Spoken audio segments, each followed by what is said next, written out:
Today's chat is brought to you by the support of all our Twitch subscribers. Through the patronage you provide the Focus Fire chat team through the Twitch platform, we are able to provide you with the weekly podcast as well as the website and other aspects of Focus Fire chat. If you have any interest in becoming a subscriber of the FFC and gaining access to some exclusive features over in the Discord server, please be sure to visit our Twitch account and click on the subscribe button. If you're an Amazon Prime member, remember that you do have a free subscription to Twitch every month that can be used for this. And for those of you who are already subscribers, thank you again for your generosity.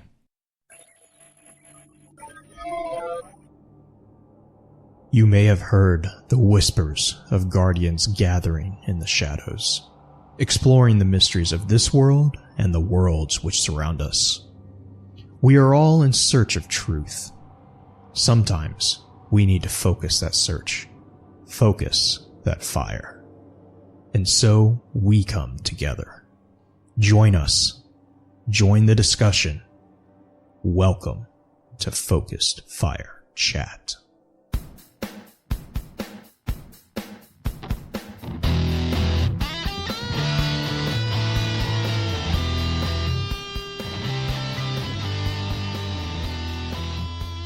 Welcome back for episode 154 of Focus Fire Chat, recorded live on January 11th over on twitch.tv/FocusFireChat. As always, I want to give a big shout out to our live chat here with us tonight. Thank you so much for joining us once again. Our topic for tonight's episode is going to be a look at the Black Armory Papers. But first, let's run through a quick introduction of those on the show for tonight. As always, this is your host, Blue Crew 86. Next up, we have our own master of social media, the one and only Green-Eyed Music Lover. Green, I hope you're doing well. How's the week treated you so far? You know, it's been a kind of a roller coaster, but I was working on my solo Shattered Throne run today, got all the way to the ogres and didn't die, and then ogres because the ogre is stupid. But I got Wave Splitter, and I've been wanting that gun for a while. So I think it's been good at that point, because Wave Splitter is a little bit dirty right now as far as like PvP. I may have challenged somebody to a 1v1 who normally uses a Wave Splitter because she's a dirty cheater who uses Wave Splitter, and now I have it too, and now we're going to be even, and she's scared. But anyway, it's been all right. So rounding out the usual team, we have our good buddy, the lore content cop himself, Beard Grizzly. Beard, how are you doing? I'm doing all right. It's been definitely a week. I'll put it that way. It's been a weird week, but that's about where I'm at. Yep. Nice. It's always short and sweet. Good. I like it. Yeah. I don't have any speeches this week. I don't know how to best respond to that, so I'm just going to go on and say for this episode, Green was kind enough to ask the community a little bit of a possibly contentious question. Green, how did the responses come in? Actually, a lot of really good feedback. Like, I was fully expecting a lot of salt and was prepared to ignore Twitter for a little while if it got too crazy. But no, we got a lot of really good feedback. And my question was to the community on Twitter who follow FFC or me, or who saw it with the Destiny hashtag.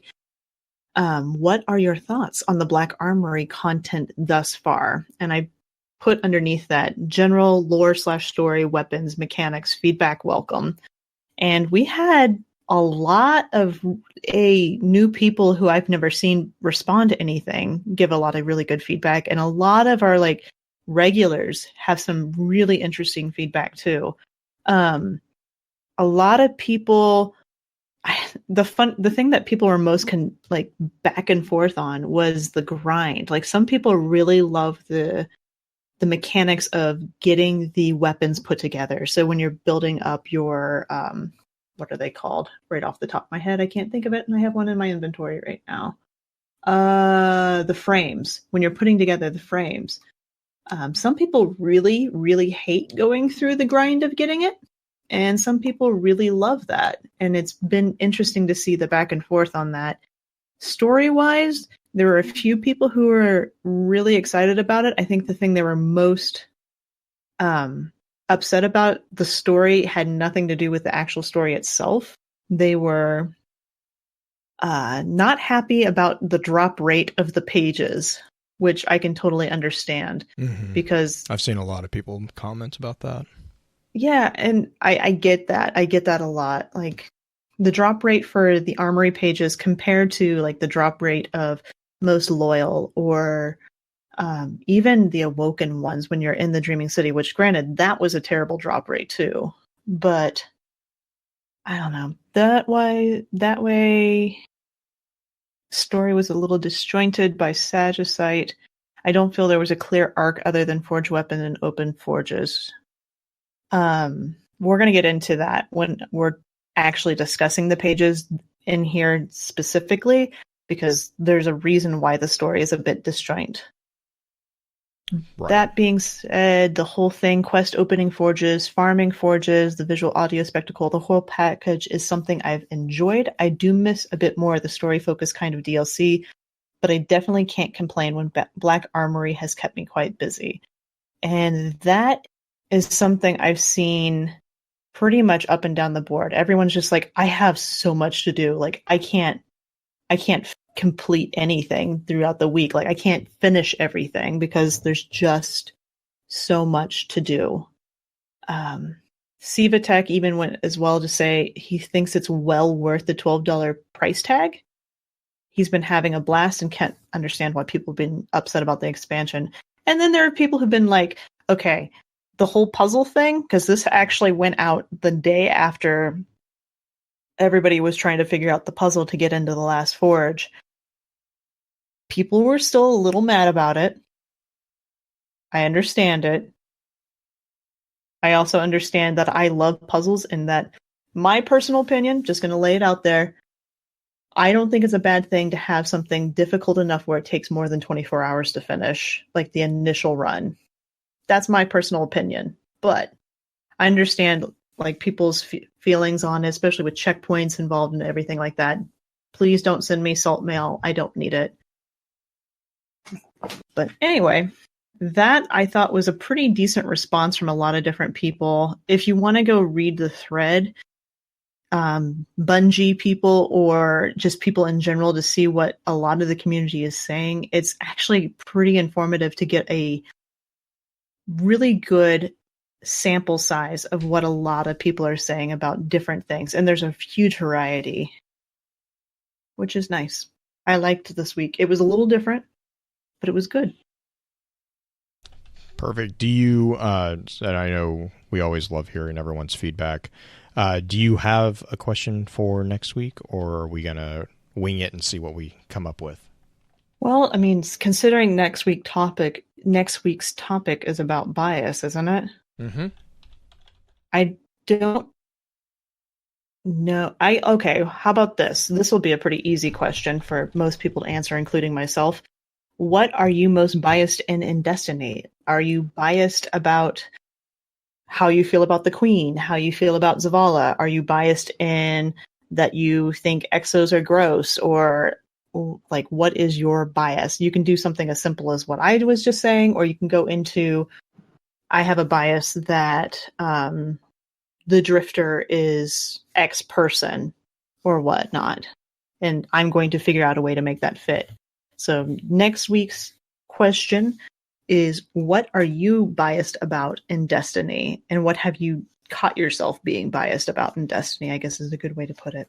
Yeah. So, and to kind of clarify there too, is like when you say bias, what's your bias? For anyone who might be unclear on what that, I would say, what are you most opinionated about? That's a good way to put it. What do you, or even more simply, what do you feel the strongest about? I don't think we want, I mean, like, I don't know.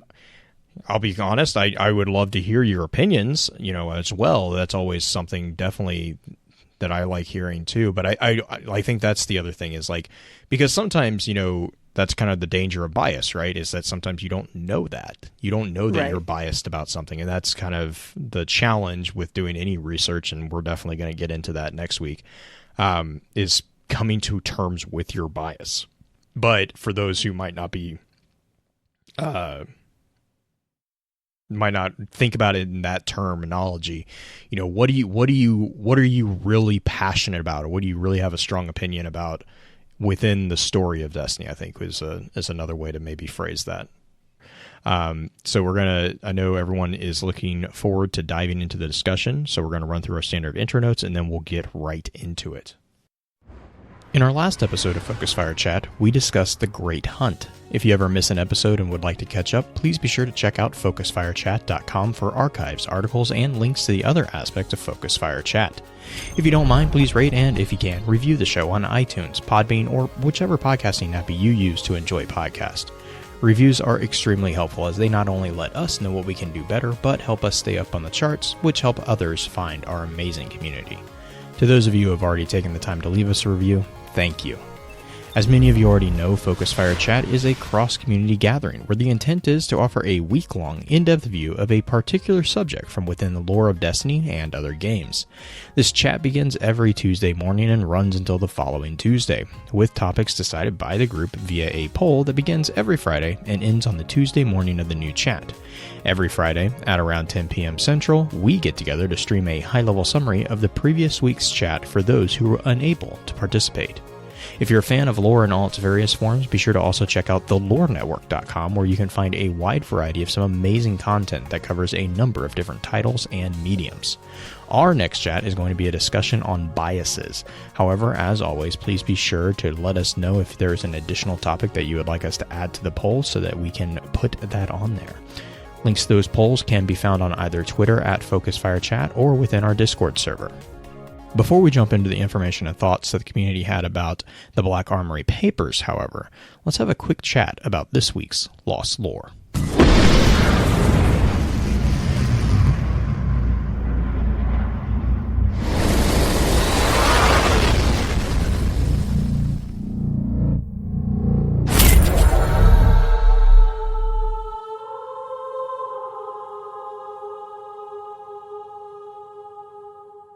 This week's Lost Lore, what I was thinking about doing is kind of talking about, kind of following up with the question, actually, is kind of talking about something that kind of will lead into next week's discussion as well. And that is going to be the bias that is presented in the Black Armory Papers. I know I personally really, really enjoy it. I think that it's really nice seeing not only is it a first-person account of something that we don't have any accounts of, which is the collapse, but it's also, I think it's a good way of presenting in-world view of something that is very controversial, and that is kind of the nature of the morality of the light bearers and the nature of the traveler itself. We kind of had played around or kind of talked about this a little bit before we started the recording, but I think that it's interesting that Henriette and the Black Armory group as a whole kind of take this view of the traveler as something that is not necessarily evil. They don't view it that way, but they view it as something that should be cautiously accepted, not necessarily just accepted with open arms, because it is an alien force, right? It is something that is in all intents and purposes the full definition of alien. No one understands anything about the Traveler or Moon X or whatever you want to refer to it as, and they kind of have this approach of, we don't know what this is. Why is everyone putting all their faith into it? Which is definitely part of the very first entry to the Black Armory Papers. And it kind of lays out, the Black Armory was established as a way of kind of giving humanity the way to defend themselves without having to rely on the Traveler. Which is very similar to if anyone remembers from Destiny 1, the Devil and Forge from Rasputin's kind of perspective. It's kind of a similar degree of paranoia, maybe not so cynical, because Rasputin was kind of, paranoid, I think would be the gentlest way of saying that. But they definitely kind of were that medium point between the 100% like accepting the traveler with open arms, but and then there's that on one side, and then Rasputin's kind of paranoid, not really xenophobic, but like the paranoia of Rasputin and like getting ready to attack the traveler if he needs to and all that. The Black Armory was kind of a degree in between those two, right? It was more of protecting humanity, protecting their families, protecting themselves, and understanding that the presence of the traveler did, if nothing else, confirm one thing, and that is there are sentient life out there. There is something out there in the void of space that is not human, is not us. And that is a presentation that Henriette is very, very adamant about, especially in the beginnings of the Black Armory paper. We see that reference kind of repeatedly, is that, there is not everything is maybe going to be as beneficial or benevolent, if you will, as the traveler. There's going to be possibly something out there that is just as alien, just as unknown, and not friendly. And so in that case, how do we prepare for that? And that's kind of where the Black Armory comes from. Now, that's also where I wouldn't call it bittersweet, but the sad aspect of the Black Armory papers kind of comes in, because even though they do everything in their power to really prepare, the truth of the matter, the truth of the situation is that we can't prepare for our collapse. It was something that happened, we got hit with something that they weren't expecting, and I think that's been explained number of times since Destiny 1's initial, like the initial video from Destiny 1, they kind of said, something hit us and it knocked us off the pedestal that we had been on in the Golden Age. And you get that from the Black Armory pages. The kind of transition into try to transition into it. So the lost lore really is like, I wanted to kind of point out that this is a new perspective of the Destiny universe that until now we have hypothesized about. I know a lot of players outside who breaking fourth wall here a little bit. A lot of players have from day one asked the question of like, why are we assuming that the Traveler is the good guy? What is the reference there?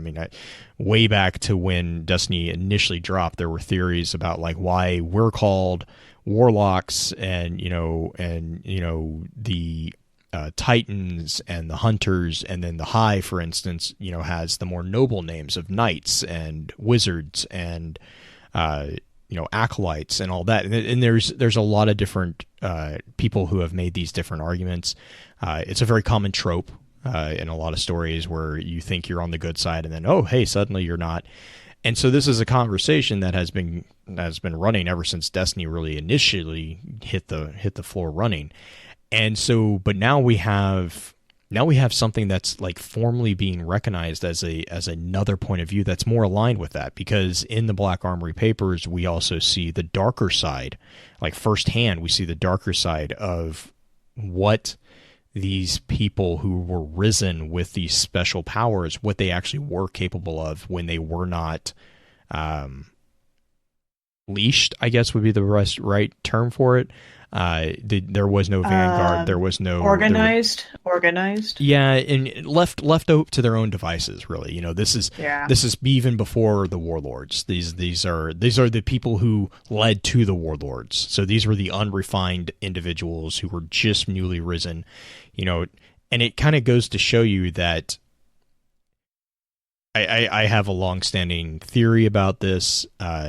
But it's kind of the nature versus nurture debate too, from a psychological point.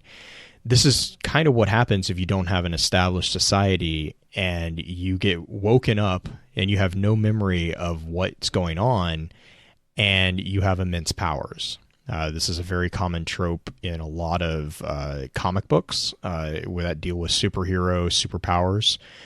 If there's not a guiding force there's a natural tendency to use power to get what you want and not have you don't come pre-programmed with a conscience necessarily. It's a large argument within the psychological community too about where the sense of what is right and what is wrong comes from. Is that a social norm, or is that something innately within us when we're born? And you kind of see that with these newly risen. You see that they have no mentors. That's kind of the point of the Vanguard mentors, is to guide and to establish that sense of, we are guardians. We defend the city. We defend the light. We don't abuse it. These individuals didn't have that guiding force, and so they kind of just took what they wanted, and if anyone challenged them, they had the ability to put them down. And that's kind of reinforced here. That's where we see another presentation of this. But yeah, so that all being said, I want to kind of move into the actual Black Armory Papers. And I actually really like, there's an item that we have just recently gotten access to that I really like the flavor text on. Excuse me. And that is the mysterious data pad. And the data pad is presented in game. It's basically you have to do a lot of crazy stuff. You get it, but the flavor text goes it's a data pad with the following text: Our fates are written on the fine parchment of time, a never-ending cyclone of conflict and character. We struggle to find times of stillness in the shrine of peace, and watch for the next new dawn signaling tomorrow. Our eyes drawn to the sky, looking for the brightest constellation, that we will shape the coming days with our own hands, and the Black Armory will endure forever. And so I really like that as kind of an introductory quote for what the Black Armory is, the Black Armory as an organization. And so the Black Armory Papers are really kind of, as we kind of mentioned in the Lost Lore segment, it presents a first-person view of late Golden Age and during the collapse, as well as a bit of a limited insight on the early days of the Dark Ages from a single point of view, really. And the cool thing about this is that it offers a unique point of view about the newly risen Lightbearers from a human's point of view, which is something that we don't have a lot of. This is a mortal human. This is not a guardian. This is not an exo or an awoken, anything like that. This is actually a human who remembers what it was like in the Golden Age, and so this is their recounting of like what's going on, what they lost, and that point of view is colored by the intimate knowledge of what had been lost in that collapse. And so this is a really, really intriguing perspective, because this is a perspective from which, from a Guardian's perspective, we don't remember that. We don't remember what happened before our resurrection as Guardians. An Exo, if they've been wiped with the Deepstone Crypt routine or anything like that, they don't necessarily remember that either. An Awoken, we kind of discussed that in great detail. The Awoken don't necessarily remember before they were created as Awoken.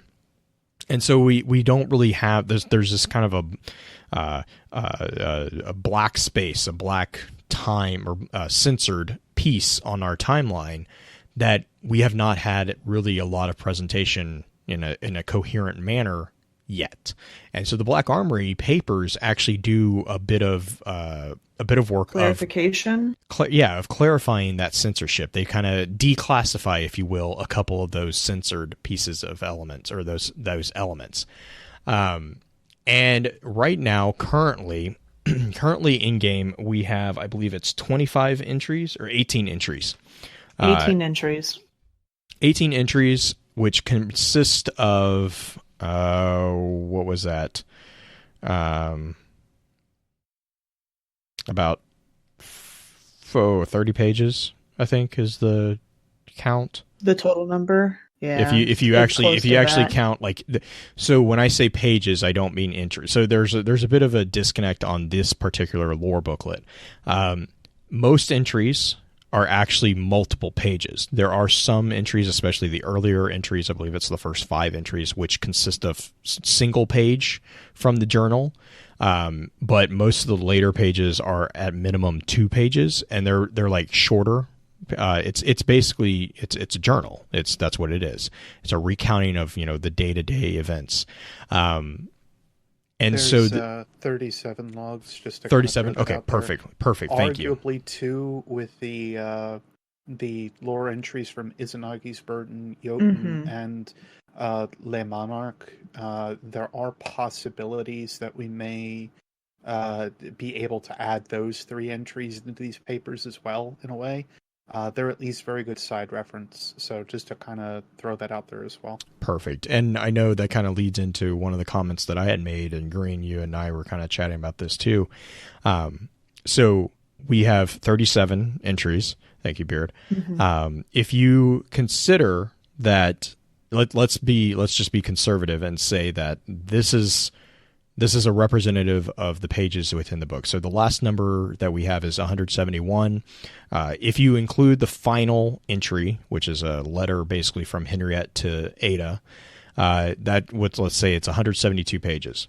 That means that of the pages that we have seen in game, we have only seen 20% of what is included in these papers. 80% of the information that is available from this journal is not accessible to us as players or as, analysts from outside the game. That is not to say that they're not being read in game by Ada. It's just these are the pages that we have been tasked with retrieving, and that represents only a fifth of the information that is stored within the Black Armory Papers. And there's a lot of information. So I just wanted to kind of give, a degree of, or a sense of, what exactly the amount of information that it could potentially be involved here. But Green, do you have? I know you did a really good job of laying out the actual topic entries. Do you want to kind of start us off with entry 10? Sure. So we start the Black Armory pages at entry 10, missing 1 through 9. Obviously, she's had the journal for a little bit, but the timetable of this happens before the Traveler makes it to Earth. This is essentially, I wouldn't say it was necessarily like right after the Traveler was announced, but the Traveler had been terraforming, the people know about it on Earth, and the very first one is essentially Henriette. It's her introduction as a mother, and she talks about how the Traveler and how people have become complacent with the fact that the Traveler is there, because the Traveler's been there probably for a little while out in the solar system, terraforming different things. She thinks it's a huge fault, and she also doesn't fault people for wanting to believe in something. That is something she makes very clear. She tells a story about how when she was younger, her mother used to tell her ghost stories, and she wanted to see one, essentially. And so she went down in the basement while it was dark, and she wasn't down there very long because she ended up breaking a limb, essentially. Well, she tripped down the stairs and broke a limb on the way down, but she wanted to believe in it, because what if it is real? What if this big, beautiful universe we barely know is much stranger and more complicated than any of us realize? I think that line in particular kind of sums up just Destiny in general, but the curiosity of people wanting to believe in something that is other, unique, alien, and the hopeful goodness of that thing. But Henriette she's kind of chided by her mother and for the whole thing, and says to believe in what you can see type thing, which is a little bit jaded because everybody likes to believe in something. Well, not everybody. A lot of empiricism. A lot of people like to believe in things that aren't actually there or aren't proven or anything like that. But that is entry 10 in kind of a nutshell without reading it. We get a nice tone from Henriette in the entry. on how she cares for her daughter and how she wants her daughter to be. And then we get to entry 25, which kind of takes that same stance. The report of something else out there besides the traveler. So this is the beginning of the collapse in some ways, if we want to mark the beginning of it, because there is the sighting of something out there that isn't the traveler. And it's the first moment in the journal itself that she decides that she's going to do something to help prepare, because what is it? We don't know. We don't know what it is. It could be another traveler. It could be a wonky radio wave. It could be something really bad. And so Henriette decides that, hey, I know some people who'd probably be good for this project. Let's figure out some way to protect ourselves. And this is something that was done covertly for the most part. It's something that the powers that be would never sanction. So she decides in entry 25 to start up the Black Armory. It's not called that yet. This is before the Black Armory actually exists. Which brings us to number 37, which is the introduction of Yuki and Helga.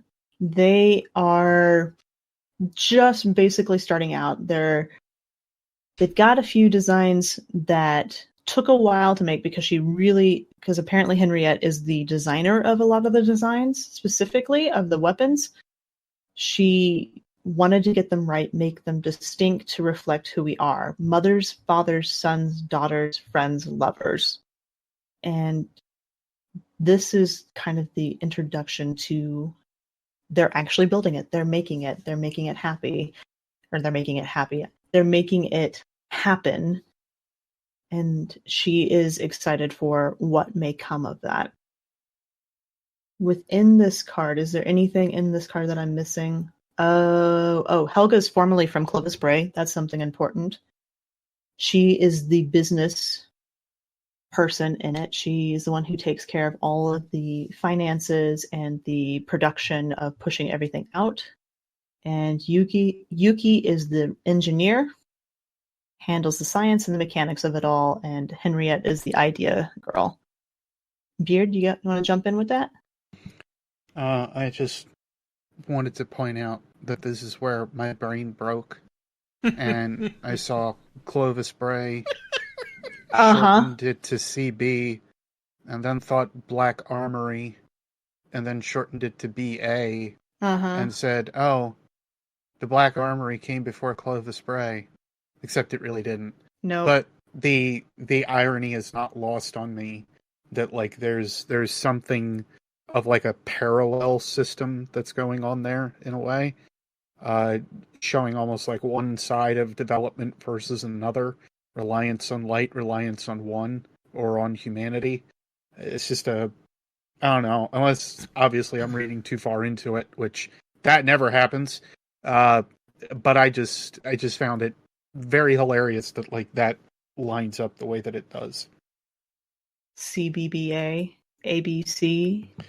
Look, I didn't know that we were going to start talking Captain Kirk passcodes for self-destruct on the Enterprise here today, but fine. What's the password?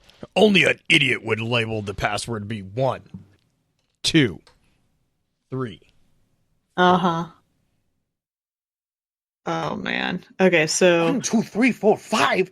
That's amazing. I've got the same combination on my luggage. On my luggage, it's not 00000. Oh my goodness. So it takes us to entry number 41, and up until now, they have been working primarily on what looks like the weapon designs in entry 37. Entry 41 is the first forge is up and running. And there is a line in here that I really, really like where it says, power without control leads to chaos. So this is, there it is. Okay, so we're growing too fast. So they've gotten into mass production. The forge obviously kind of helps with that as well. And which in turns means less control over your work, over our work, how it's distributed, who it's distributed to, etc. It means more weapons to defend ourselves, yes, but not in every single person's hands. This was not my vision. Power without control leads to chaos. It's a give and take. So it's finding the fine balance between giving weapons to people to prepare, but at the same time, not giving everybody weapons, because we'll see later on in the papers that humanity is really good at doing one thing, and it's fighting each other. And you see that coming up in the next couple of cards. And guys, if there's anything... really quick. The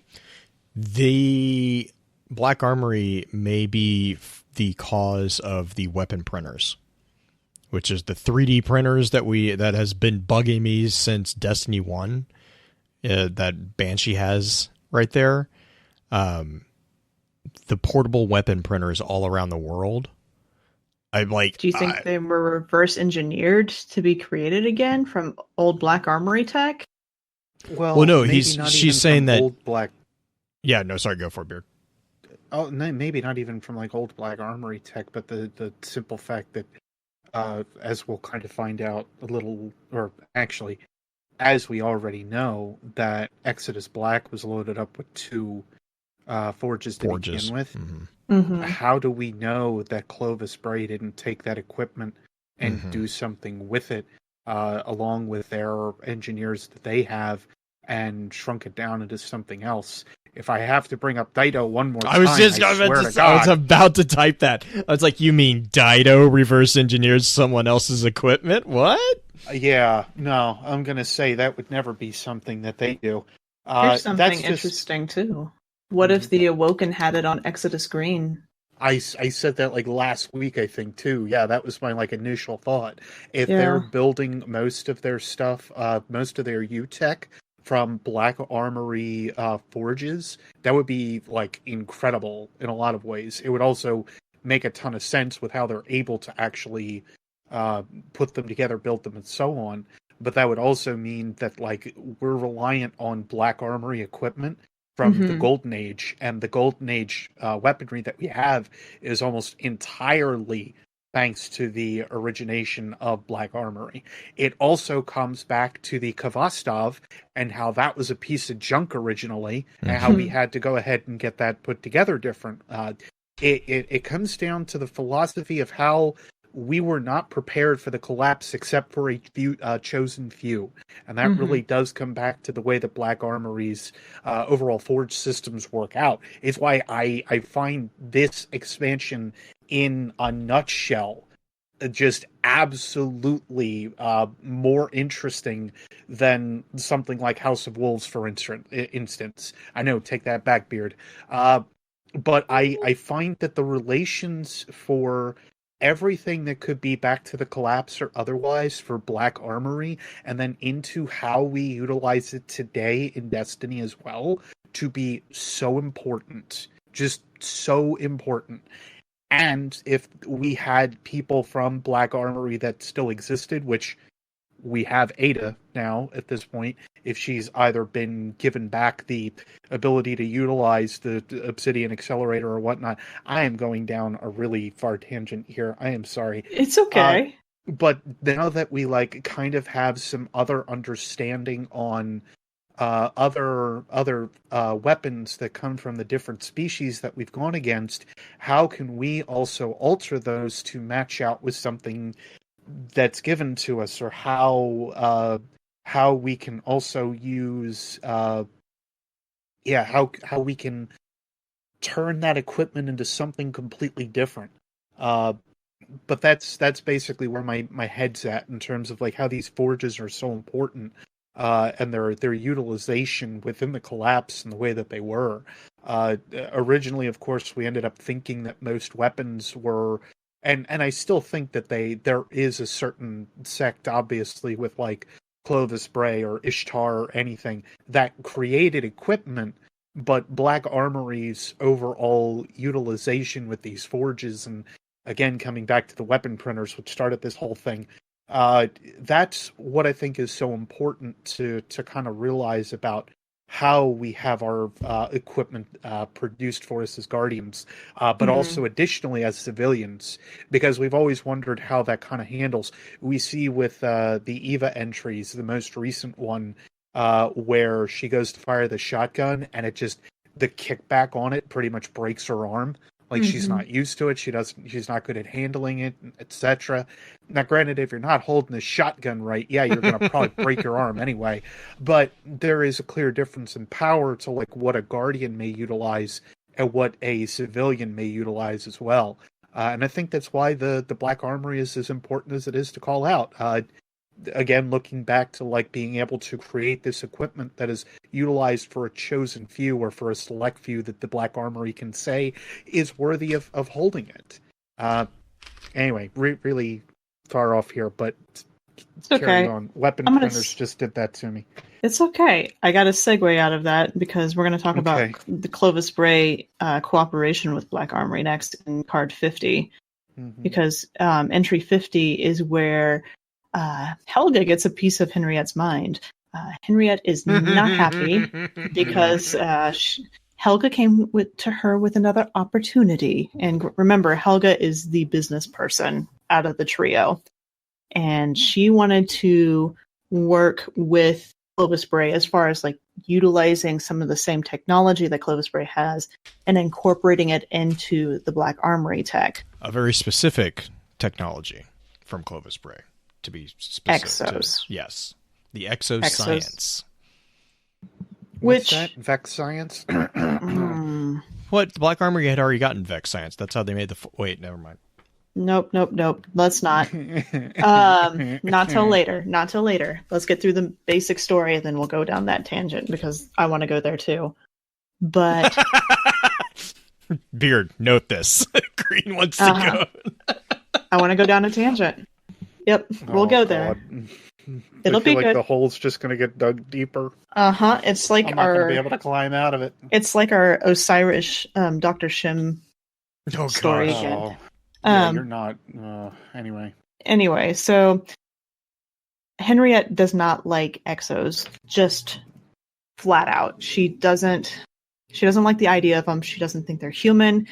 They don't have a soul, which ironically is a very interesting perspective that we haven't seen so much. Like, I haven't heard any sort of like super hate on exos in the game until this entry.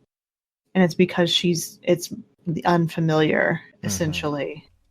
It's very similar to the Seraph armor that is one of my favorite armor sets from Destiny 1. But that armor was specifically about Guardians, not about exos. Right. That being said, that moves us to our first lore card, our lore entry in our triumphs that actually has a double entry on it. This is entries 67 and 68.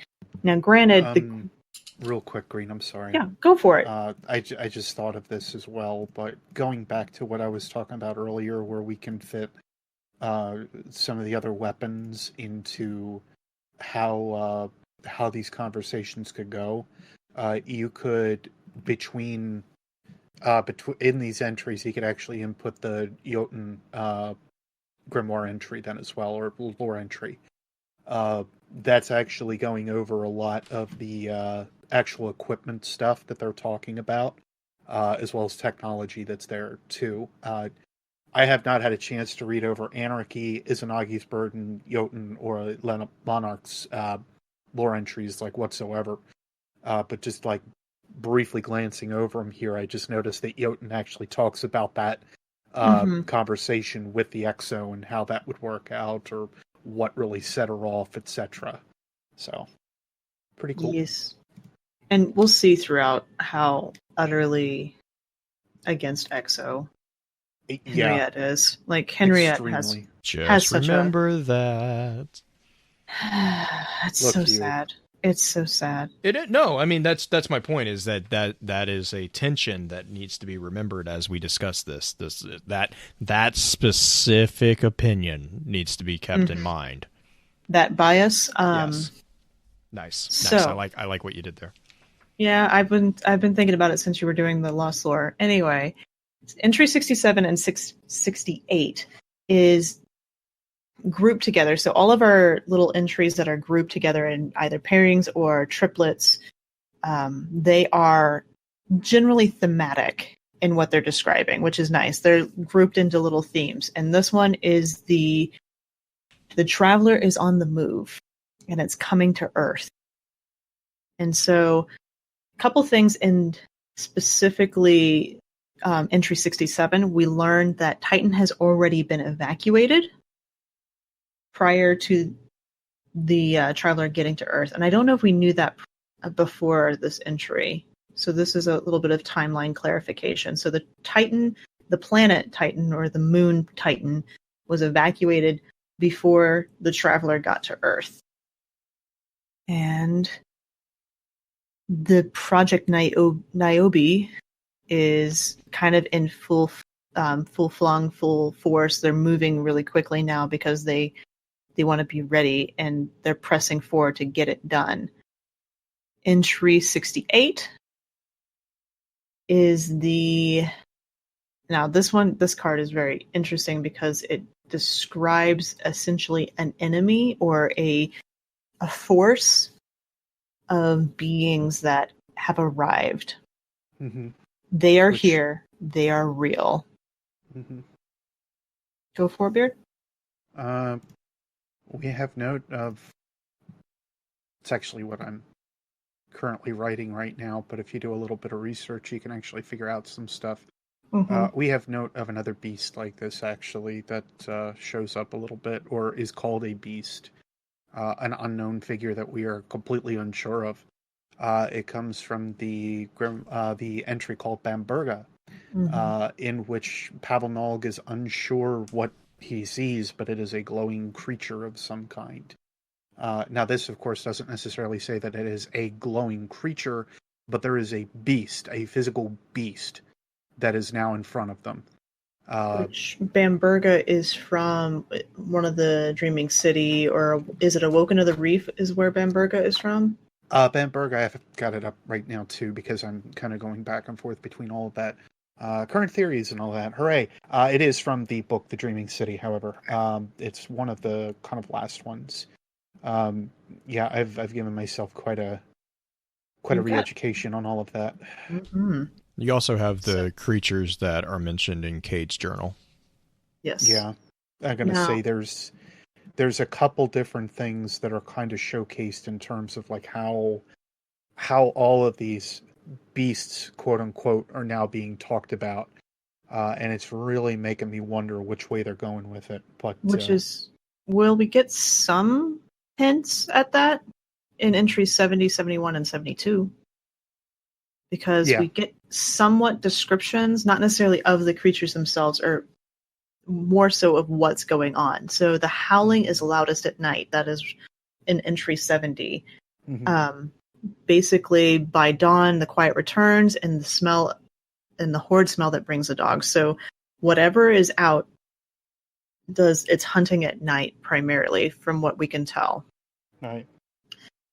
And they also, I like this, they make special mention, I'm looking at my notes quick, about songbirds and how they don't hear anything. Yeah. And meanwhile, I sit back and I think about Saint 14's, I think it's Gray Pigeon. Yep. I'm like, yeah, but where are the pigeons then, Saint 14? Well, they're just in animals in general, because there's only, and they make mention of this later on in the book, or in the book, the Black Armory, that there's only one animal or creature that they've seen in weeks by the end of it. Yeah, I'm going to say there's not many, there's only one. But that also makes sense, right? If you know about the way the natural world works, whenever that's how predator and preys work. You know, if a supreme predator, an apex predator, is in the vicinity, a lot of animals will go completely silent. Like they hide, they hunker down. So it makes sense that a lot of nature is responding to, you know, the basically the apex predator that has been introduced into the ecosystem here. Whether that's the taken, the hive, you know, whatever it is, that to me I don't know. I love the presentation of these entries because these especially put a degree of weight to what exactly people were going through during the collapse, because everyone, we all thought the collapse was like, over.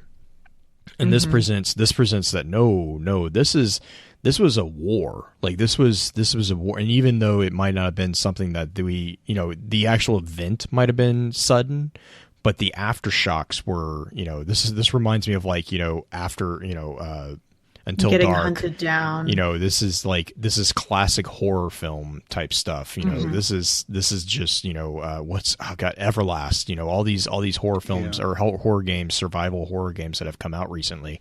This is what this reminds me of. These are people who are they're hunkering down as best they can, but they're being hunted, and I really appreciate that. There's also a small call to this as well. Over the course of time, we are unsure how long these entries take between pieces. Entry 67 to 68 may be a matter of 30 minutes. It could be a matter of a couple of days. Right. We're not entirely sure by that notion at all, for instance. So these close together entries, I think there's one or two cases, and I would have to read back through them a little bit more detailed, where they say like when a few hours since last entry or something. Yeah, similar. there are. We'll get to them here in a couple of minutes, but then there's also one where it mentions that it jumps several weeks. Yes, exactly. Yeah, there's a couple when they're on of the them run. There's a couple of them that definitely like have some statements in time, but especially the early ones, we're not exactly sure, like through inception to when the collapse hits and whatnot, how long that kind of is. And we also are, again, not sure how long the collapse towards the end of the events that end up happening. And again, not sure about the end of the events of the Black Armory Papers to current day.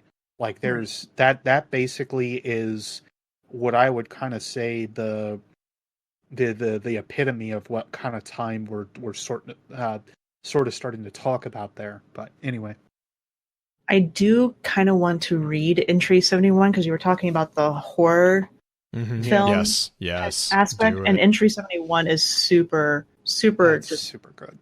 It's good. So if either of you want to read it, that's fine with me. Otherwise, I will read it. Whoever wants to. I can. That's fine. Go for it, Beard. Entry 71. Last night we awoke in the middle of the night to the sound of something pounding on the walls. It roared and stomped and howled in frustration until it found the doors. They didn't hold. I never saw it. We were too occupied blindly firing around a corner. I just remember the smell of wet earth and a sound I've never heard before, like a machine being stretched and then compressed. When it was over, we lost members of our Black Armory family, and the thing, whatever it was, got away. I lost one of my sisters, Helga. We had our problems, but she was right about so many things. I know that now. I wish I could have told her. So, one thing in particular I want to talk about out of this particular entry is the sound like a machine being stretched and then compressed. Yeah. Also, the fact that whatever it was that attacked them wasn't necessarily familiar with doors, apparently, or like finding doors. Like it was blindly trying to rip into the complex. Right. So either it is not a super sentient type creature, or it's just not familiar with the architecture of humanity necessarily, because I mean you would think doors would be kind of universal, but I don't know. If it's as alien as the Traveler. Yeah. I mean, the Vex don't need windows. That's true. The Geth also don't need windows. I'm just not going to respond to that. Okay. So the other thing we find out in Entry 72 is that not only was Helga killed, Helga Rasmussen, but also Henriette's daughter, Adelaide. and she was injured. She wasn't killed. She was injured, and she's unconscious. So there's the writing. Okay, so here is something I really love about the writing in this book. Just a criticism real quick, or praise, however you want to take it. I love how you can utterly feel the parent aspect of it, and you can feel the hurt and the pain in not only the pacing of the script, because it reads like a script. This is probably, I'm actually recording this right now for our audio grimoire that we're kind of doing. And this one in particular is really gut-wrenching. It's so easy to slip into character. I was actually telling somebody this the other day. I was recording like the first 2 entries, and I'm like, this is easy to get in the head of the person because you can feel exactly what she's thinking. Right. So, especially if you read it all like right in a row. I had the pleasure of having enough time to sit down and read this one straight. And I seriously feel like that's the best way to do it. I agree. Not only is completely with that. Not only is it like an easy read, but it is one of those where, like, if you can read it from start to finish, you can feel almost exactly what the author was attempting to portray to you as you really kind of pick through it. But it's great. Yeah, totally. It's interesting to go through. Having recorded a lot of the Awoken stuff, the Awoken books are very difficult to read as just a voice acting perspective. This one is very easy to read. It's also easy to understand. What you see is kind of what you get. She doesn't hold back. There's no subterfuge really going on in this. You are getting her 100%. So, that being said, that brings us to entries 92, 3, 4, and 5. And you gotta remember, Adelaide is injured. Extremely so. It wasn't just like a simple injury. She's unconscious. And now Henriette has to make the decision to either try and save her by going against her instinct or to let go. And so she decides to move forward with their project, and instead of having test subjects or anything like that with Project Niobe, she's going to use her own daughter. And it is gut-wrenching to read this because she's obviously torn about this decision. Why she's like desperate and everything. Like, she's going to do it to save her, but then we will discover kind of how she feels about the whole thing afterwards. So real quick to interject here. This is where the full weight of the meaning of Niobe hammers in. Because, to kind of take a tangent here, Niobe, we kind of mentioned this last episode, but to kind of expand on that, Niobe is a figure from Greek mythology who is, and we had mentioned this, was the prototype of the bereaved mother because she lost all her children.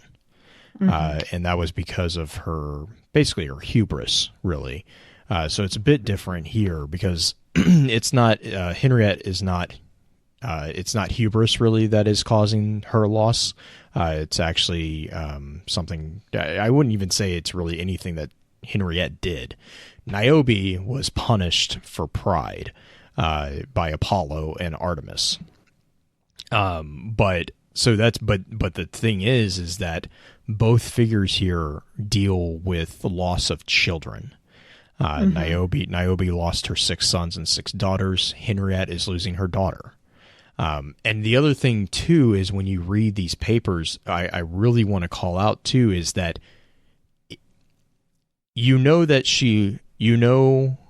with this section here that something is going on with the Adelaide. But you have it never specifies what. Never. We don't know what the injury is. It never gets called out until the very end of this book. And I love that about how this particular piece is put together. Like if you read it and you're actively reading it and you're actively engaged in the presentation of the story here, you kind of start picking up on it, and it's kind of like it's just really well done, that it's like it's in the back of your mind, it's on the tip of your tongue, but it's not specifically confirmed until the very final page. And then it just, I mean, that to me, you know, Beard, you were talking about reading it all in one sitting. I did the same. I read it all in one sitting. And that to me just, you know, I for those of you who don't know, I am a parent. So this is like, you know, this is your worst nightmare as a parent ever.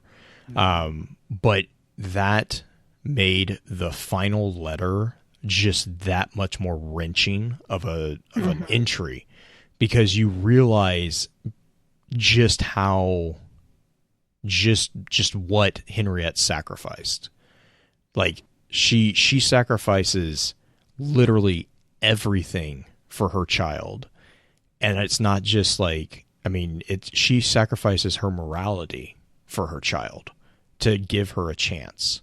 And I think that to me is just part of what makes me just really, really appreciate this particular piece of lore, is the human nature, like the humanity that is just presented here is so on point with what it is to be a parent. Mm-hmm. Not only that, too, as somebody that, especially as we get into like number 93, as somebody that has to now question the extent of what they are doing. And of course, in this case is Henriette. She has to basically think about the weight that's on her shoulders with working with the Black Armory as a whole and putting it into full production. That's actually one of the things, though, like this balancing act is going on like this entire time, showcasing like this difference between family, either by blood in the case of like Henriette's daughter and herself, or to non-familial or non-blood ties with like Helga and Yuki and whatnot. The entirety of the Black Armory is considered a family amongst each other. And that just as a showcase, I think, is the other piece that really hits hard about how this lore is put together. And again, kind of going along with what Green was saying, I think is really a testament to how all of this was pieced together. And you even get those semblances and those pieces as you kind of go along with Ada 1 as you play through Black Armory as well. With time, she starts to warm up to you. And that hasn't been something that has necessarily been a thing for her, especially with Guardians, for good reason, as we'll go along here. For very good reason. And of course, overall, for like her ability to trust in anyone else at this point. I mean, to her, Spider was even a better opportunity than anything else of what she had before. That should say something for like the level of family and level of trust that she needs from you in order to like really work with this kind of stuff. But again, like family is such a major overall contestation of like all of the works that we see within Black Armory. And Triggerblade is bringing it up too, and I wanted to at some point. It is funny how all three of the families are named after ones that really honor their ancestors pretty heavily, at least in some cases. If you look especially though at like Japanese and Norse, they are all about what had happened previously. They are all about ancestral ties and whatnot. The French, not quite as deep, but they still do hold very heavy familial ties to like how the family is affected. Yes. I mean, I'll just look at the French Revolution as a whole, and there's your one big key indicator. French don't necessarily sit down and like roll over on a lot of things. Keep all your comments to yourself, please. But that's like accurate. That's, I mean, especially in historical like medieval history, French were force to be reckoned with. The Franks were a mess. If you actually look into the history, and I'm not counting like the last 100 years or so of French history, like they've always been fighters, and that's why I think that overall that's really where it all kind of comes into it. And again, the Japanese and the Norse, they are considered very heavily for these familial ties, or also for their fighting styles and so on. The Vikings and the Japanese, of course, for samurai and the ninja legends and so on that are born out of there. I could go on. Like the notions that are sitting within the needed depictions of these families and so on are so heavy throughout all of this that family has to be a major focus on it all besides. Again, can anybody tell that I like really freaking like Black Armory? Like, have I made that apparent yet? You, Blue, and Anon Pig have been going on and on about Black Armory for the last month. I mean, it's just to me. It's the ethos of it, right? It's right. just And you know, full disclosure, I don't really play the game as much or at all. But like I'm still really, and this is part of like why I still love reading and engaging in the game, is because this is storytelling. This is what makes me want to know what is going on. It's like, you know, it's not a linear thing. It's actually building the world, making it a emotional journey. And I can't, I mean, that's for me, that's why I just love this particular book. It really does make me, as much as I can't stand the mechanics of the game currently, if there was anything that would make me want to go back and play, it would be something like this. Which is really weird for me to say, but, you know, take that for what you will. I'm going to dive back into entry 93. And entry 93, we see Yuki is actually working on Adelaide, right? In this entry, she is proceeding with trying to complete Henriette's life's work. She's trying to make it happen. Oh that's such a double. There's so many meanings in that statement too. Her life's work is in Yuki's hands now, and I mean, you can take that as her life's work as in the daughter herself, or that's entirely the development of the EXO. I mean, yeah, there's multiple meanings in it, and she's kind of doing the whole mother crying because she doesn't know if it's going to work, pacing outside type thing. It's just that you're in the hospital. It's a hospital scene is what it feels like.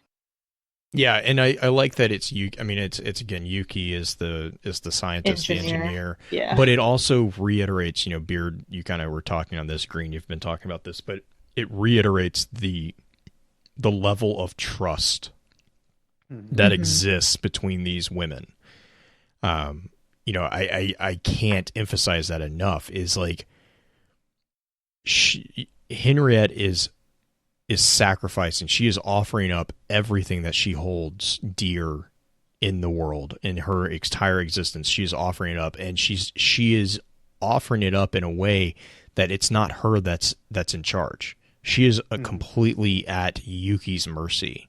And that for someone who, you know, for anyone who's ever gone through, you know, a medical emergency, that is not something that is easy? Done. It's not something that's easy, but it's also not something that necessarily is ever done willingly.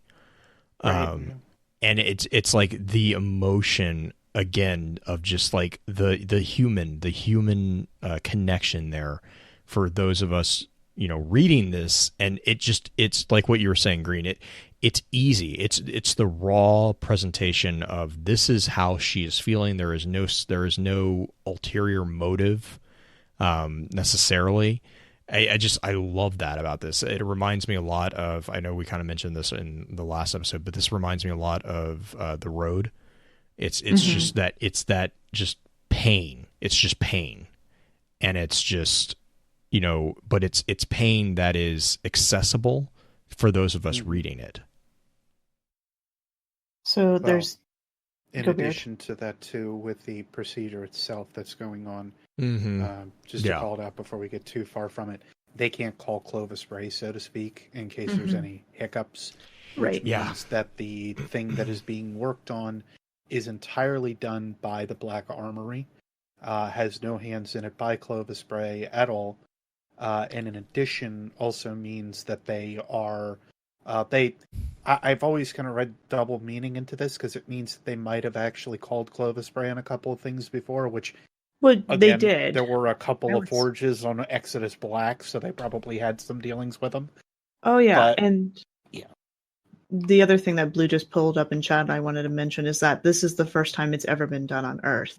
Yep. There was no exoscience, or at least no exos created on Earth before this. Which begs the question, because then you also have to take into consideration her opinion of exos, and it makes you wonder, is there a moral component to why, Beard and I, we've gone around and around about Mars being arguably the center of Clovis Bray. It might have been something as simple as politics and morality debates that drove them to kind of take it like, okay, we're not allowed to do that, then we're going to go to, this third world country that doesn't have extradition laws, and, that's a terrible pun or something terrible I want to bring up for that aspect itself. If you think about what Rasputin back in D1 says about exos, you're not one of mine, you're not one of the war machines.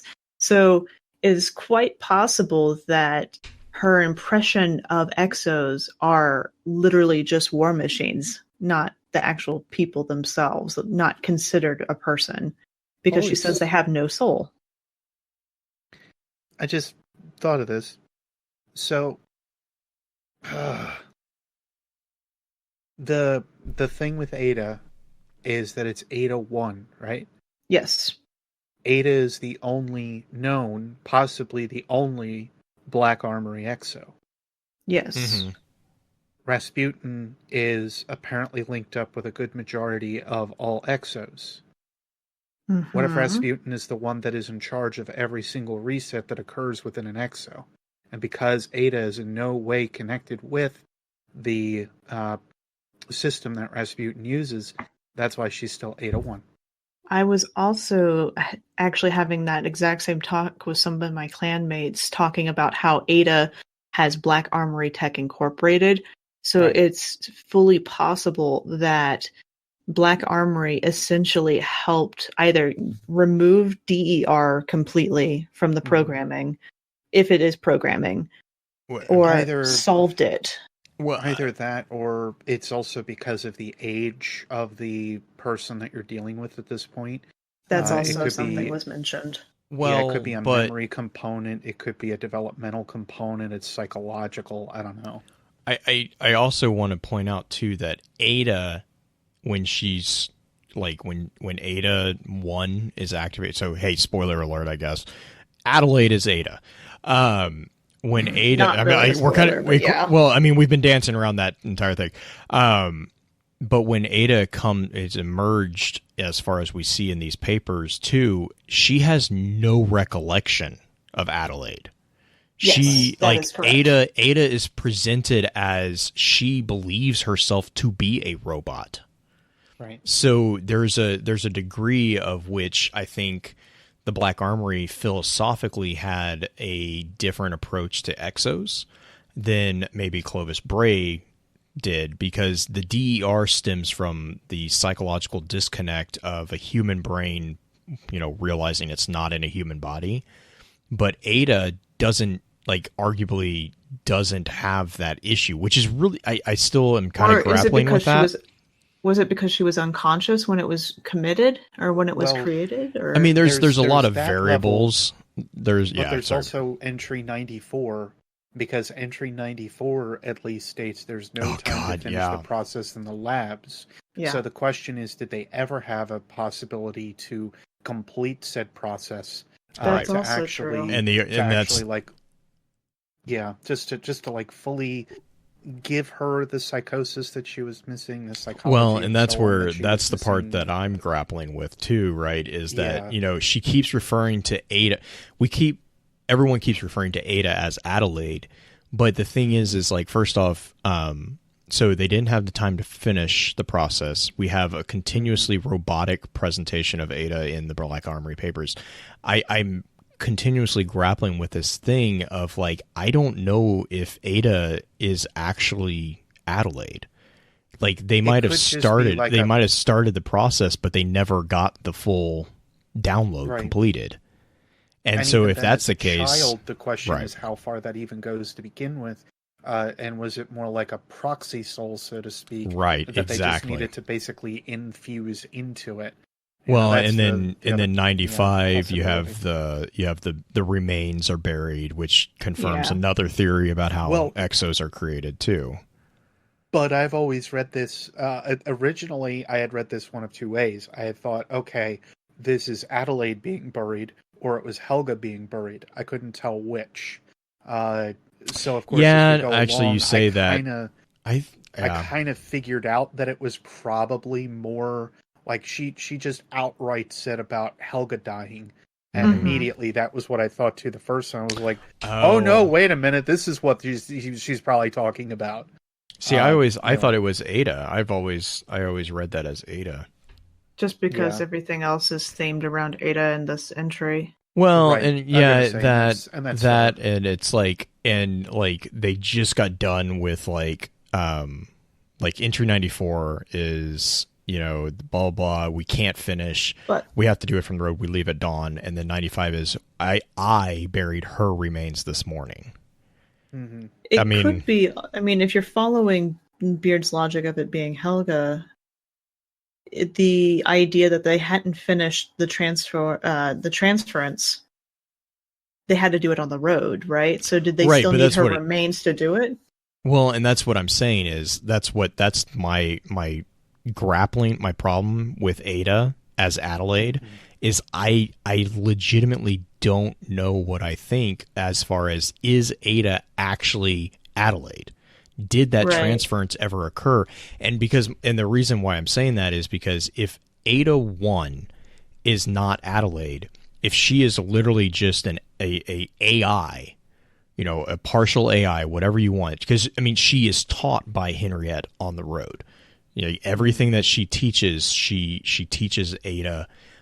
You know, the butterfly, which we'll get to, the entire events with the risen, you know, all these things, she is constantly walking her through as if she's a child. And so there's this constant thing of like, is it Adelaide who's just, you know, is still a child, or is it that Ada never got that human spark, I guess you would say, that never got that piece that would incur DER?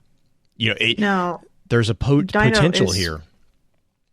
Dino brought up a good thing in chat, or a thing to remember in chat about the I think it was one of the Fry files on Mars that he's mentioning. The reboot.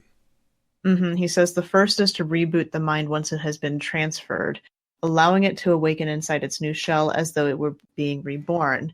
This has side effects of memory loss and fragmentation, but it's highly effective in prevention of DER. So it's possible that the transfer was completed as planned, and that we're actually just seeing the birth of an exo.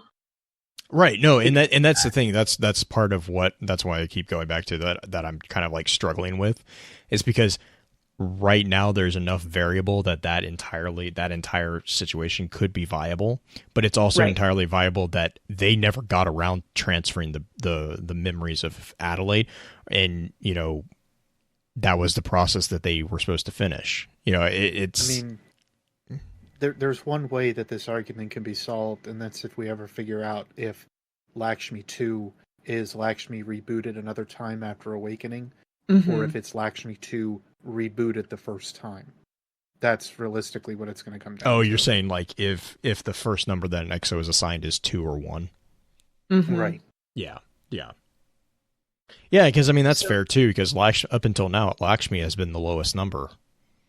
Right, 8 is really it, but at this point, but with her having the difference in design and whatnot as well, that's where the questions really kind of do get to sparking again, almost about Exos almost all as a whole, all over again. With how their resets work, with how everything else kind of manages. Also, what happens when a child is put into one of these forms, etc. Yeah, and to be fair, we also don't have examples of that. I mean, that makes me think of a Warmind, to be honest. Right. Mm-hmm. Right. So, to kind of continue the story a little bit, and I'm going to speed through some of this a tiny bit. Yeah. The back on entry. Let's see, there was one thing I wanted to mention on entry 93, but I don't remember what it was right now. Frick. Okay, we'll just skip ahead to 99. They're trying to leave. Oh, I remember what it was. An example of the timing of these journal entries, how they're variable. Everything for 92, 93, 94, or 99, 100, and 101 are very close together in time, or at least we assume it's very close together in time because Henriette is trying to distract herself.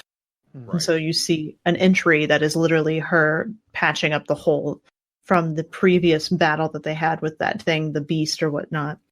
Entry 99, they're loading up in trucks and leaving. There are dead crows on the ground, which is a bad omen in a lot of cultures, and she mentions that here as well. Which is also funny to think about dead crows. Considering what we have with crows today. Anyway. Yeah, totally. There are 5 of them left. Yuki, Henriette, and 3 more of our Black Armory family. Well, the 5 of us and the Exo. So, first mention of Henriette referring to Ada as the Exo. Mm-hmm. She only caught a glimpse of her so far, so much as writing on that metal and synth body. So she can't look her in the eye. She just can't reconcile everything that's happened and is going on. And so the Exo is curious.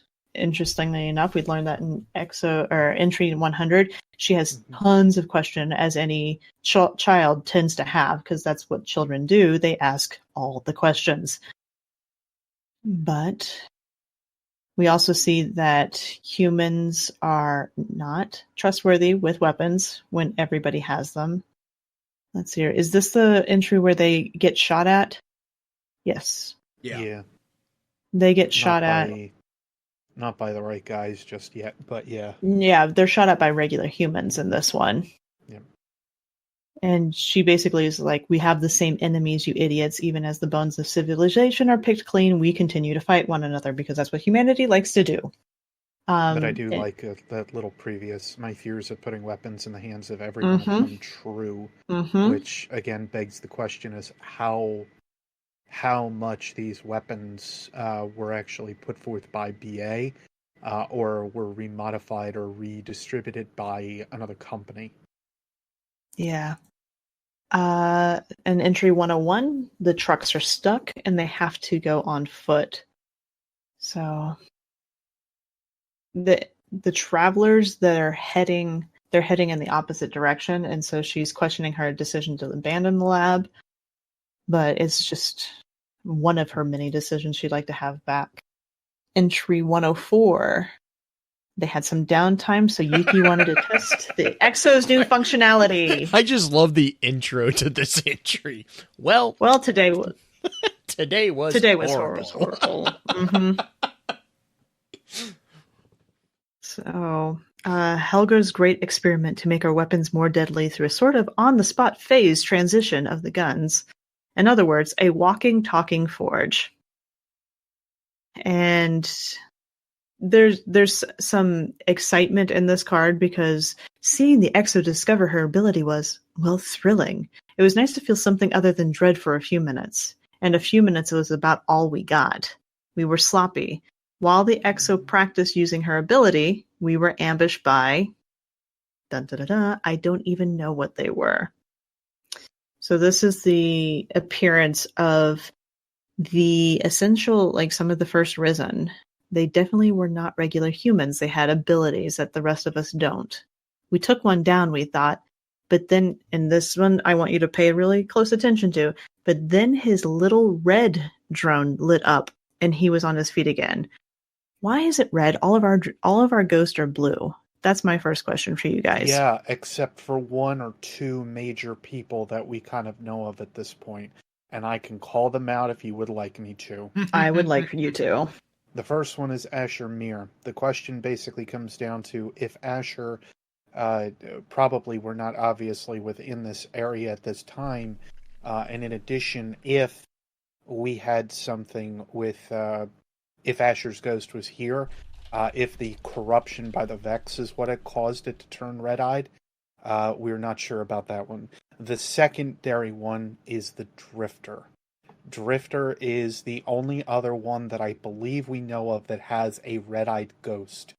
The other question, though, kind of pans back towards if some of the other warlords may have had some of that stuff, or if some of the other eyes had some sort of change that we could have seen them with or otherwise.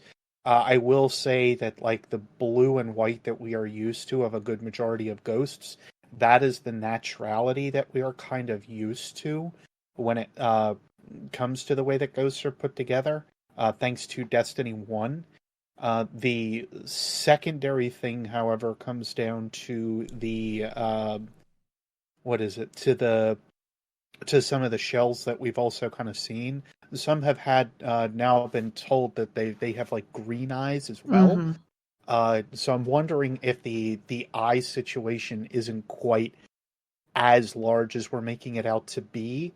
But again, just to kind of make it point known, the only other one that we really know of with a red eye right now is the Drifter's red-eyed ghost, as far as I know.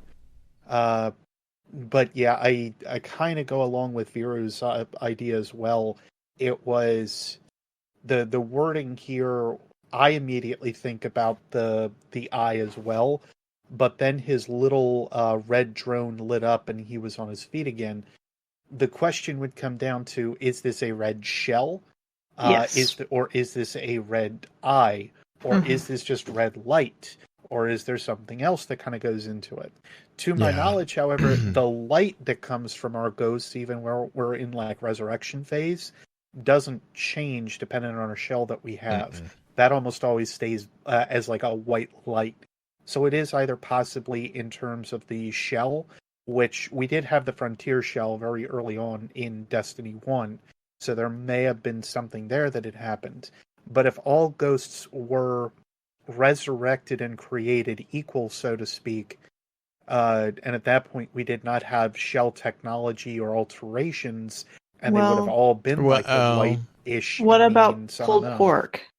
Because pulled pork had a different color shell before he got pulled pork was given his by the Reef because he visited there. Well, but so that would have been a different idea. The other thing is that's assuming that ghosts can't change their own shells. Because I mean, if you really want to go back far, there was hints in Destiny. I think it was alpha or beta of specialized shells based on different abilities of ghosts. Like they had a hacker shell, they had a sneak shell, and so there's also the kind of the murmurs of that too.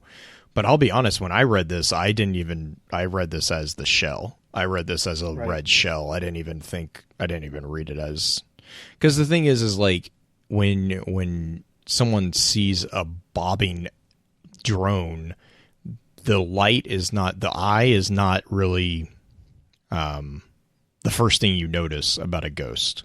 Are you saying that the drone had little like red airline flight light type things, like red and white? No, I mean, I'm reading that as like it's a red, like the Frontier shell, like what you're just saying. Like I read it, or like the Triumph shell, or like there's infinitely number of different shells, and that's assuming that the ghosts didn't fashion their own shells. These are risen rooms for interpretation on it for sure. Right. I still fall. Sorry. No, I was just going to say my logic or my inference there is that the way it's described is little red drone lit up If it had been a red light, I would have said I just would have assumed it was like a little drone with a red light. Like there was the placement of the color on that just makes me think shell, not light. And I assume, and I connect, and this is me, I connect the eye with the light. Like even Asher's ghost in the Ghost Fragment, Eris Morn, is described as having a red eye. It's a ghost shell. It's the presentation is a ghost with a red eye. It's not a red ghost. It's a ghost with a red eye. Was it the Ancient Apocalypse set? Now that you say that, Green, I do remember that. That ghost is also described as a ghost with a red eye. Like I've never seen a ghost described as the color of the eye presented as the ghost, if that makes sense.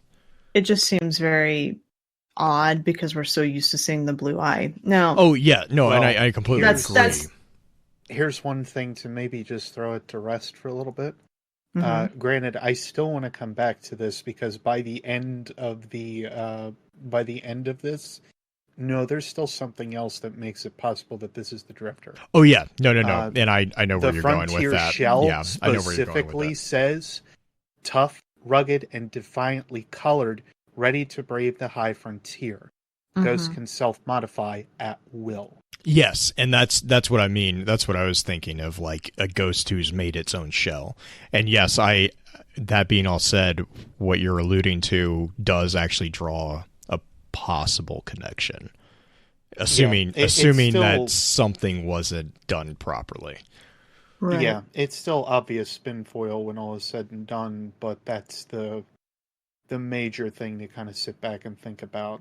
There's still several layers that kind of suggest that overall there's still a possibility this could be Drifter. So keep your thinking caps on, kids. Also, thanks to Doom for Zombies for just pushing me to go and look up the darn thing. Because I kind of figured that there was something else going on with that Frontier shell, but I couldn't put my finger on what. So, continuing the story a little bit, during this fight, Yuki gets injured, and it's a bad injury, so much so that the Exo has to carry her. And Yuki is basically like, I don't, leave me behind, and Henriette is not willing to do that. Which brings us to entry 108, 109, and 110. Before we get to 108, just to throw it out there, we could actually throw in Izanagi's Burden's entry at this point. Yeah. Izanagi's Burden actually goes over the events that are going to happen here in a completely different way, from a completely different perspective.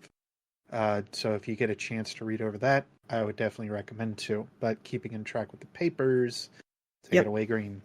So Yuki is dead. And Henriette explains what happened. So one of the men who attacked us returned, this time with an offer. He wanted the Exo. He had seen what she was capable of back at the truck, so he saw that Ada was able to create weapons. The Exo stood, willing to sacrifice herself for us. And so what ends up happening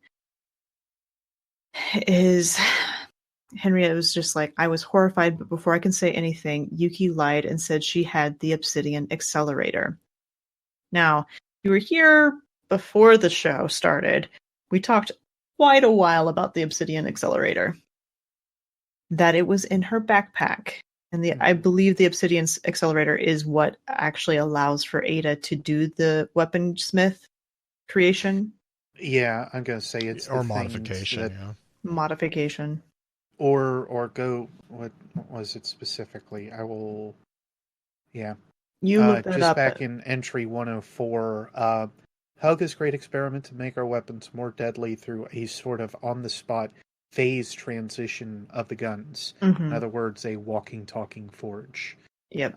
That is the entire purpose of Project Niobe, which, again, still falls into a couple things that I have with the Vax carry-on.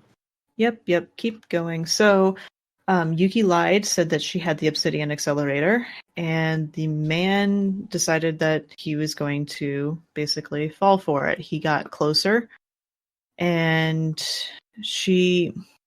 what it ends up boiling down to is Yuki had a grenade in her backpack. or in the bag, that she said had the obsidian accelerator. And Yuki got the man close enough to her while she was far enough away from the others to pull the pin and sacrifice herself while killing, at least for a time, the Risen that was attempting to essentially rob them. And so after that, Henriette is basically, she's lost Helga. She's lost now Yuki. She's lost in a lot of ways her own daughter. So she's numb to so much. She doesn't know how to keep going at this point. And I believe it's either at this point or very shortly after this, that it's literally just Ada and Henriette. Mm-hmm. And so they make it to the airport, which is in entry 115. The control plower is ablaze, and the monstrous sounds on the wind will keep us from investigating any further. So whatever it is it's at the airport. They can't do anything. And basically what ends up happening now for quite a while is they start traveling. They start trying to get away from the area. And Ada is asking all these questions. And there's a particular question that is quite devastatingly sad. They see vehicles, a petrol machine, a petrol car. And Ada asks, I even have a hard time even saying it. She asked basically if it could still be alive. And Henriette had to explain it was never alive. Those machines had no souls. Which is incredibly heartbreaking because she's talking to Ada, who she believes at this point has no soul in some respects. And then she avoids it. Yeah, she does. I told her I had a headache and needed some quiet. Typical woman. Anyway. Well, if somebody was going to say it. I'm not. Hey. I'm just moving on. So entry 117.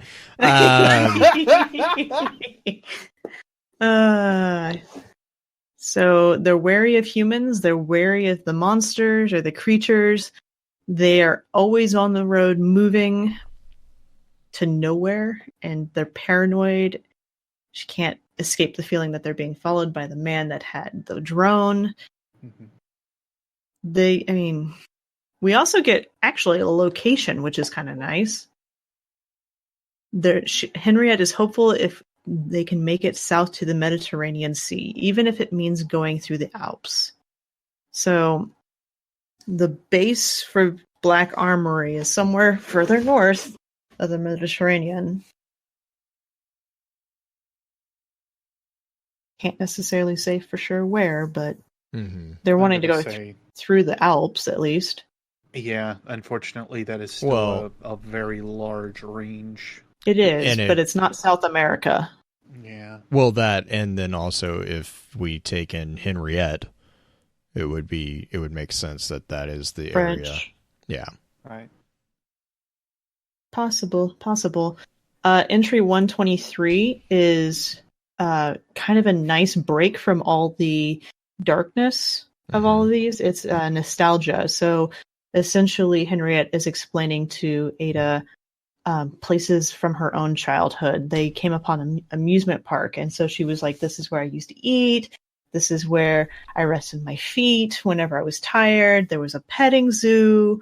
There were so many exotic animals. And so it's a nice little break from it. It's still a little sad because none of that is there anymore. But it is probably one of the most, motherly interaction that you see from Henriette, even though she's just explaining it to Ada about what this area is. It seems very naturally mother-like compared to a lot of their interactions. Save for one other one that's here, but yeah, to fill in the blank that's actually on this area as well.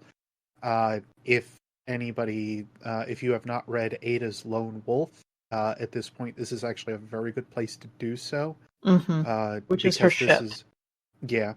This is actually where she kind of recounts these memories, and it's almost like Ada's taken those memories and made them her own, which is very interesting to kind of say the least. But that's why this entry in particular is the one of why she doesn't pine for the past.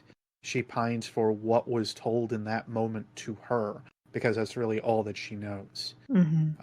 Which, after you kind of grasp onto the entirety of like how Ada's character is, anything that was given to her is by the founder at this point, her mother. Not that she knows that. Right. Yeah, because Ada doesn't know anything about who this woman is, and we actually find out in the next card or the next couple of entries, that you get pretty much for sure that Ada doesn't know that Henriette is her mother. Right. So entry 142, they see the very first creature, or Ada sees her very first insect, actually. She sees a butterfly.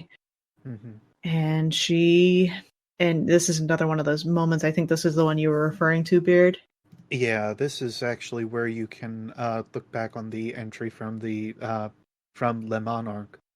And that actually goes over the actual interaction that they kind of have. It's another entry almost entirely, probably somewhere after this one. I forget what. It may even technically be entry 145. We don't know. But it goes into this instance of like how they talk about Le Monarque and whatnot, or about the butterflies in general, etc. And this is also a moment that kind of earlier on-ish into how Henriette starts to view Ada, where she puts her hand on her back and starts to realize like what she is a little bit more. Starts to warm up to the idea of what she is, etc. And that's actually how this kind of starts to kind of flourish, with how she starts to see Ada versus like what she sees Ada as. Right. Which is a very large distinction to kind of make. It also go for it, Blue. Mentions a beautiful, beautiful poem from Victor Hugo, Ver Novo, which is the translated into the Genesis of Butterflies. Chat mentions this also. The butterfly is the kind of the sigil that the Meyrin family has taken. And I actually, if you guys don't mind, I want to read the Genesis of Butterflies, because it's just it's really, really pretty. And so obviously this is a French poem, so I'm not going to read it in French, because that's beyond my skill set. I would butcher that. Please no. No, I'm not going to do that to anyone. But translated, it's the Genesis of Butterflies. It goes, "The dawn is smiling on the dew that covers the tearful roses. Lo, the little lovers that kiss the buds, and all the flutterings in jasmine bloom, and privet of white wings that go and come and fly and peep and hide, with muffled music murmured far and wide. Ah, the springtime, when we think of all the lays that dreamy lovers send to dreamy Mays, of the fond hearts within a billet bound, of all the soft silk paper that pens wound. The messages of love that mortals write, filled with intoxication of delight, written in April and before the May time, shredded and flown, playthings for the wind's playtime. We dream that all white butterflies above, who seek through clouds or waters souls to love, and leave their lady mistress in despair, to flit to flowers as kinder and more fair, are but torn love letters, and that through the skies flutter and float and change to butterflies." It is a good one. It's also very symbolic of what is going on here as well. So there's a lot to unpack, and I think obviously it should come as no surprise that Raid Secrets has has dissected this quite a bit. It's just. But yeah, that's actually one of the poems that I really like, that particular poem. It's very, very, and then it's also I think that entry has one of the best concluding lines And it says, perhaps if either of us had any tears, we would have cried. Yeah. And There's also, a lot of bonding. Right, because right before that, Henriette says, I told her that she has so much in common with this beautiful winged creature. Butterflies start as so much less and make themselves something more. Yep. And then we find a little bit later that they see a drone in entry 143. And then they have kind of that mother-daughter fight in entry 144, even though Henriette knows she's her daughter, but Ada doesn't know Henriette's her mother. And she basically... The rebuttal is just the best part. Uh-huh. So Henriette snaps at... I don't know. So what is it? They were traveling. Ada says... Yeah, Ada's just being the proverbial child. She's just asking questions constant. And finally, it just seems like Henriette's like, okay, enough. Like, just shut up for 2 seconds. Yep. And Ada said, the other people from the Black Armory were nicer. But it's... I don't know. Oh my god, I just love it. Oh. Yep. Oh my gosh. So something that's kind of sad about the end of this entry, though, is that we find that Henriette, in order to avoid answering questions from Ada, she actually either sleeps, buries her face... Pretends to sleep. She pretends to sleep, bury her face in this journal to avoid answering questions. So this is where my theory of where a lot of the other other entries are, is some of the attempts at Henriette to avoid answering questions is just her musings that are not necessarily anything important. Or, the other thing that they could be is they could be her writing answers to the questions that she's trying to avoid. That is also something to think about. I'm excited about the next one. Yes, I was about to say, this is the one that you were telling me about. Yes. So entry 150 is probably my favorite entry out of all of them because there's some singing that happens. So surprise, surprise, Green likes the singing card. She put the journal aside. She's been too tired to write in it. Her clothes are looser, and Ada's concerned that Henriette is shedding mass, aka she's losing weight. She's starving. She's starving to death because they don't have any food. They're collecting berries on the side of the road. And so at night, Henriette sings to herself to calm her nerves. And there's two things in this card that are just heartbreaking. Oh, yeah. One is the song. So Ada pays rapt attention and shortly asks me to teach her the song. And it's Le Dame des Cerises, which is translated The Season of Cherries, which is a French tune. You can go out and listen to it. The translation is beautiful. It's kind of like a springtime song. It's also, the French, almost all French music has mentions of love and loss in it, so there's also that in there. But it is a beautiful and slightly somber piece of music, which is not unique to the French, but it is a very apt song for this card. And she asked how I know it. And that's actually Henriette speaking. And Henriette's not in any condition to talk about him. She just tells her it's an old family tradition. So this is the only mention of the possible father to Adelaide that we have in the book. Period. So it is a sad, sad card. Still beautiful and just makes my heart sing because I love any cards that relate back to music, and I can dive into the music a little bit. Entry 151. Also not a fun card to read as far as like sadness. Henriette kind of admits her own hypocrisy in this card. Mm-hmm. It's just hard to even talk about sometimes.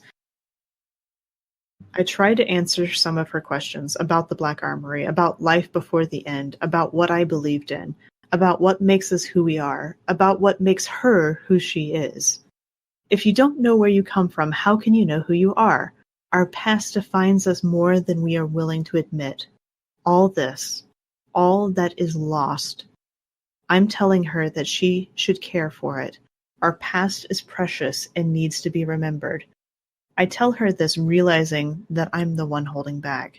I'm the one keeping secrets. I'm the hypocrite, stopping me from being able to even look at her. Someday, probably soon, she'll be the only life our legacy has left. Maybe one day I won't be such a coward. Maybe then I'll tell her everything. And it's just... There's a lot to unpack there too, from like a psychological point of view. So like again, there's a lot of things that are easy to connect with, especially for a parent. Reading this as a parent, as opposed to, I think maybe someone who doesn't have a child, it resonates a lot too, because there are things that, even so, taking out of the context of, the situation that Henriette and Ada are in, even in today's world, there's a lot of things that as a parent, you don't want your kid to be exposed to, you want to protect them, but that's where, that line, our past defines us more than we are willing to admit. And if you don't know where you come from, how can you know who you are? That is really important to keep in mind here, because for our own sake as well, censorship can protect, but it can also hinder. And that's where the hypocrisy that she's mentioning, kind of, I think I'm reading, stems from, is that by censoring the information that she's giving Ada here, she's actually stifling her growth and her ability to be the legacy that is what she is designed to be. And not that she's able to overcome it, because at the end, she even now in this entry, she can't make herself, tell her the truth.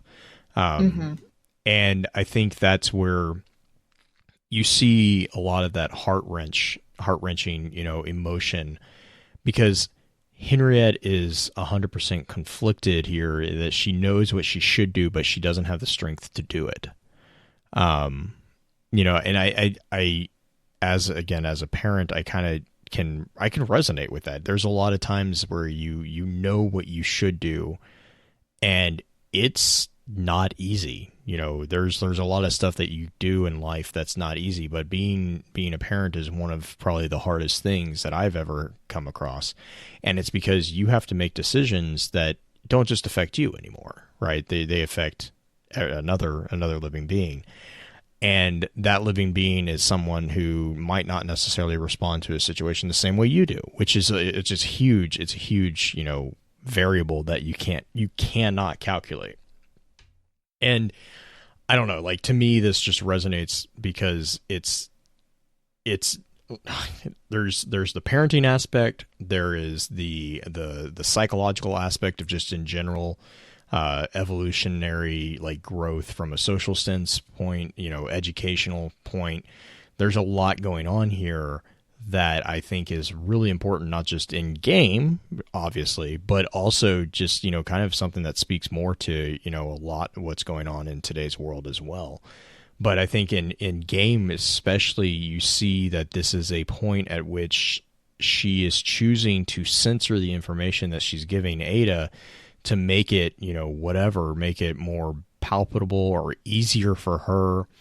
And we've seen Henriette in the earlier issues or earlier entries already. If she gets confronted with a challenging question, she will deflect and she'll defer it and all this stuff. And this is kind of her starting to realize that maybe that wasn't the best thing to do. So it's a self-realization as well, which is, again, going back to that parenting thing. There's no guidelines on how to parent. Everyone has that's kind of a joke that kids don't come with an instruction manual. You kind of have to figure it out on your own. And this is again, that's kind of where I kind of read that in here, is this is her kind of being like, oh yeah, I probably shouldn't have done that. And it's her like pseudo realizing it, but then she doesn't. I don't know. It's very human. She realizes what she's doing wrong, but then she doesn't follow through necessarily with fixing it. Yeah, no, she's still, and you see that in the next entries a little bit, because 157, 858, and 159, they get to the shoreline, and there's a camp there. Yeah. So they can't necessarily get to Corsica, because there's really no way to get there from there. There'll be no boating away from Europe, essentially, is what she says. And then 158, in this camp area, there is a woman with a drone that is at the camp. She just showed up, and she seems to be law and order here. She made a point of being impressed with our charged Black Armory weapons. Does she have good taste, or does she know more than she lets on? We can't take the risk. We have to leave soon. So Henriette basically has a panic attack because of this woman showing up, because she doesn't know what's going to happen. She doesn't trust her. But we find out in the next entry, which is a little bit more soft and not enjoyable, but humanizing of Ada, because some of the children and their parents asked if Ada wouldn't mind holding their hand and talking to them. And apparently, this is Ada's first encounter with children, and she takes right to them. Like, she's at ease with kids, makes them feel comfortable, and Henriette just seems to be very proud of that aspect. And she plays Ada plays hide and seek with the kiddos, and she also makes friends with some other exos that are in the camp. 2 others, actually. And they became really good friends. And Henriette just can't seem at the very last line. I love that. She's quite good at hide and seek. Yeah, she's a skill I'm more than happy to let her hone. I love that. She's like, yo, that's a good skill. Yeah. So, the last line is kind of the heart-wrencher here. Henriette says, seeing her experience others makes me realize that she deserves to be free of me, but I can't resolve to let her go.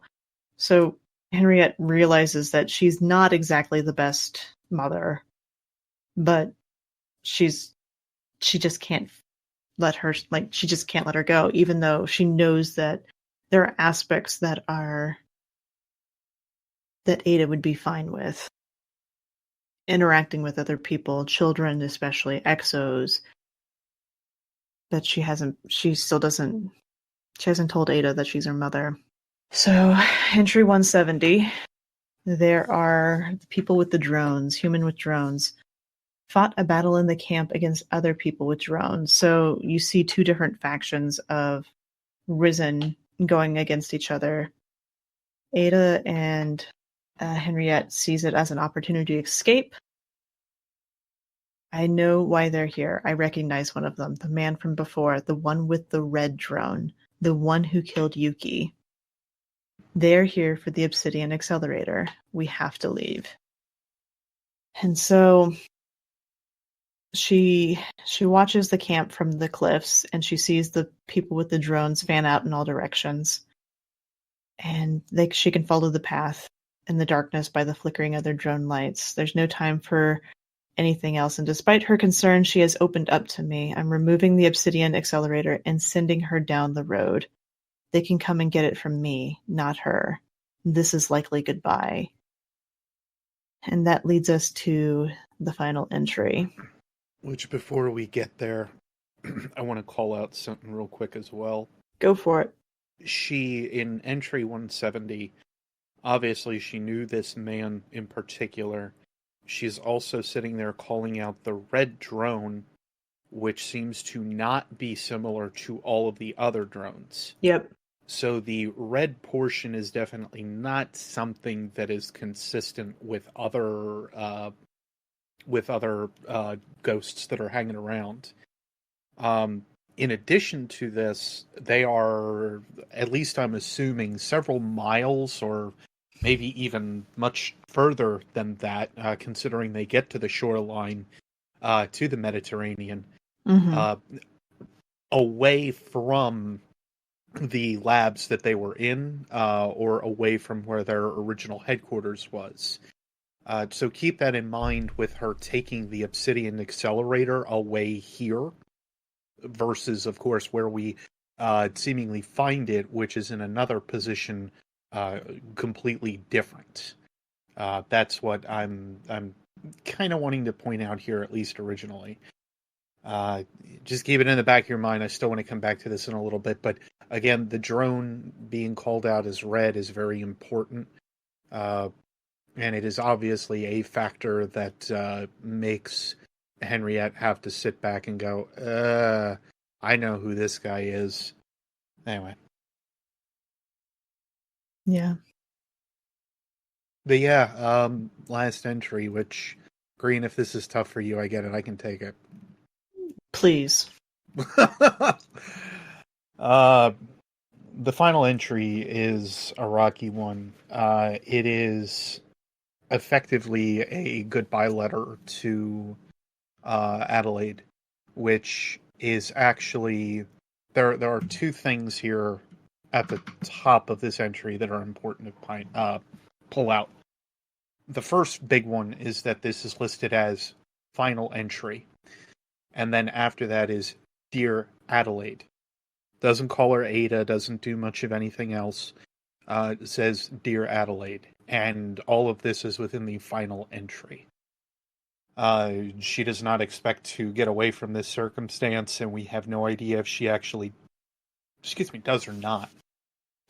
It's very likely that Henriette doesn't make it, though. Which is kind of, as we go along, you start to hear how much of a dire situation everything is.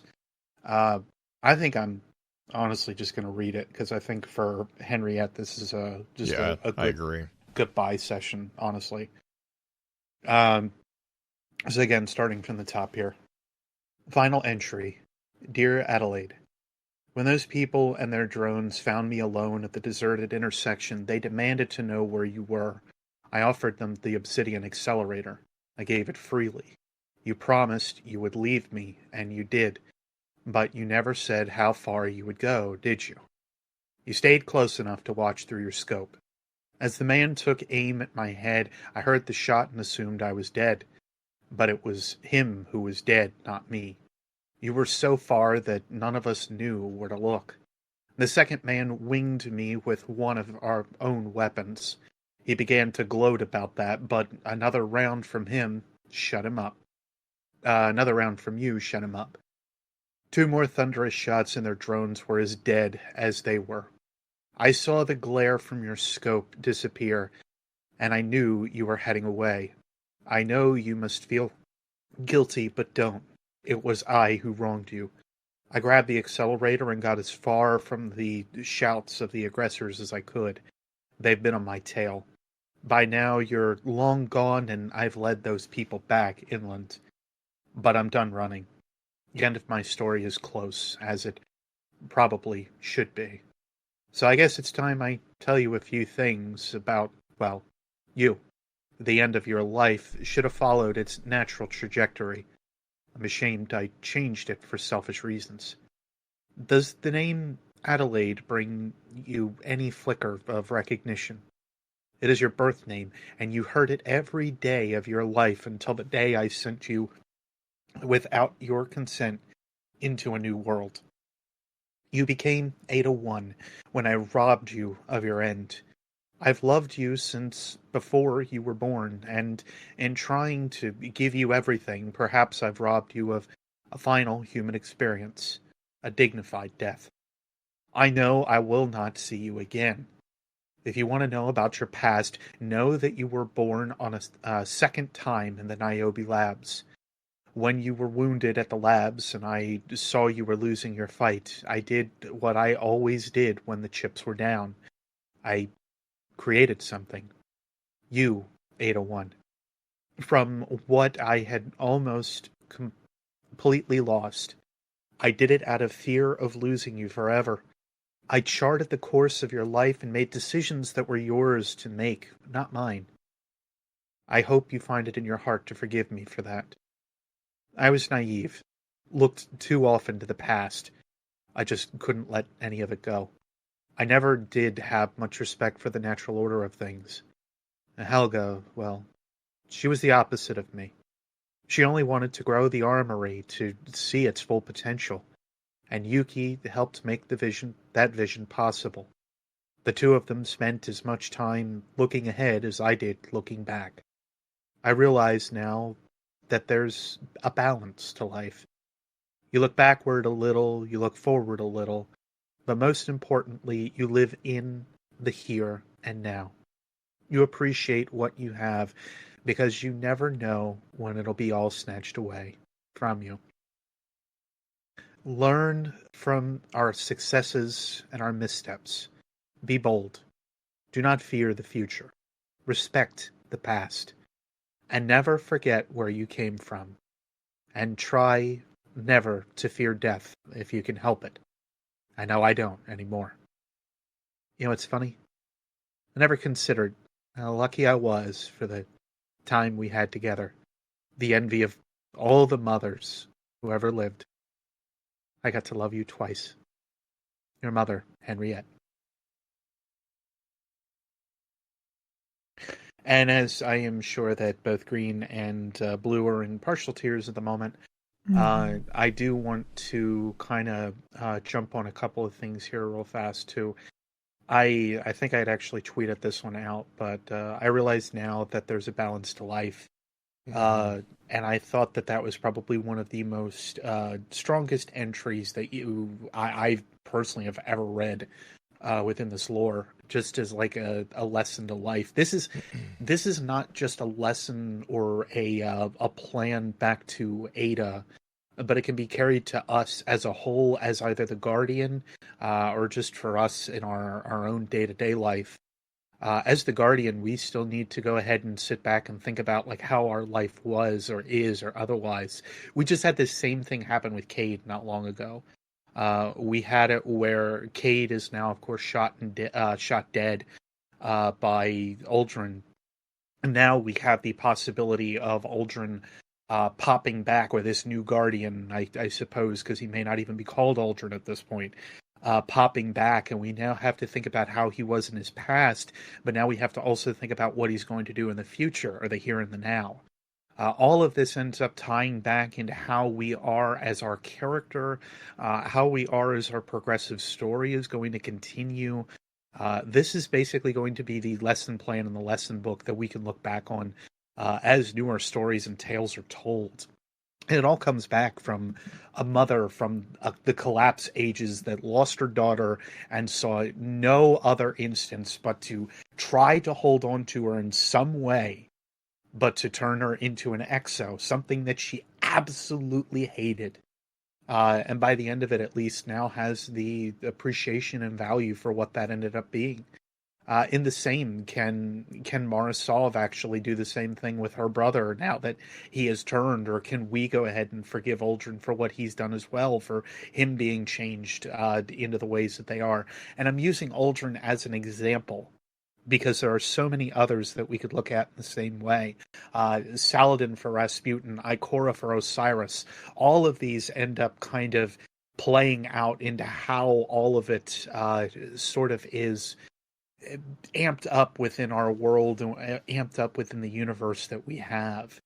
But I do think that this final entry, as it kind of is as they say within Destiny 1, all ends are beginnings. And this just absolutely, I think, is the cornerstone for all of that. Because from here we now have the playouts of the Dark Ages. We then have the City Age. We have the Iron Lords. We have everything else, and a lot of it could just be from the orders or the ideas of if we had papers like these that we could refer to for what kind of problems we were causing early on. Somebody like Radagast may have popped up quite a bit quicker than what they may have beforehand to allow society to go back to wood and stone huts and mud and so on, living out of caves and mines and such. These are not the things, of course, that humanity was, but they are what we grew to. Anyway, I could carry this line on for a while. The whole entire interpretation of this final entry, though, is more hope than it is much else. And of forgiveness and how it all would have placated out for somebody that went through the collapse and is fighting the collapse in the final ages of it. Just all of these steps and measures that need to be made and balanced with past and future and present.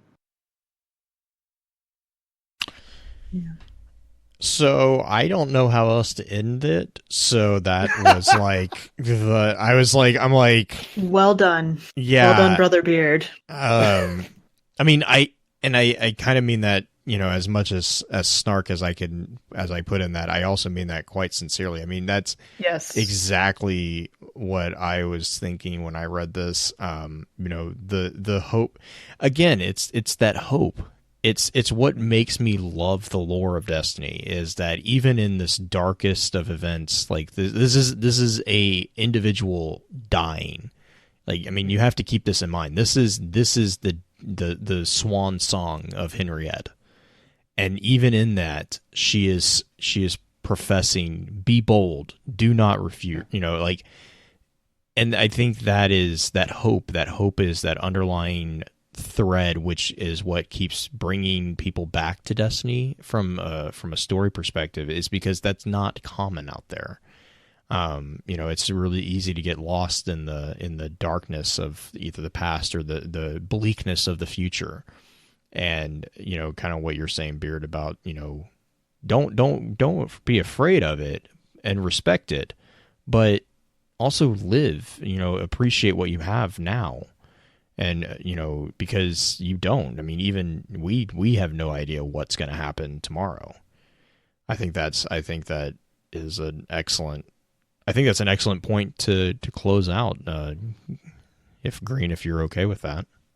Yep. I mean, I'm just crying. So okay. You guys go on without me. Okay. I mean, I have one other piece that I can kind of latch on with that too. Okay. What's with that? Hope blossomed. To Rezel, it was a currency. Hope bought tomorrow. Tomorrow bought the effort needed to survive today.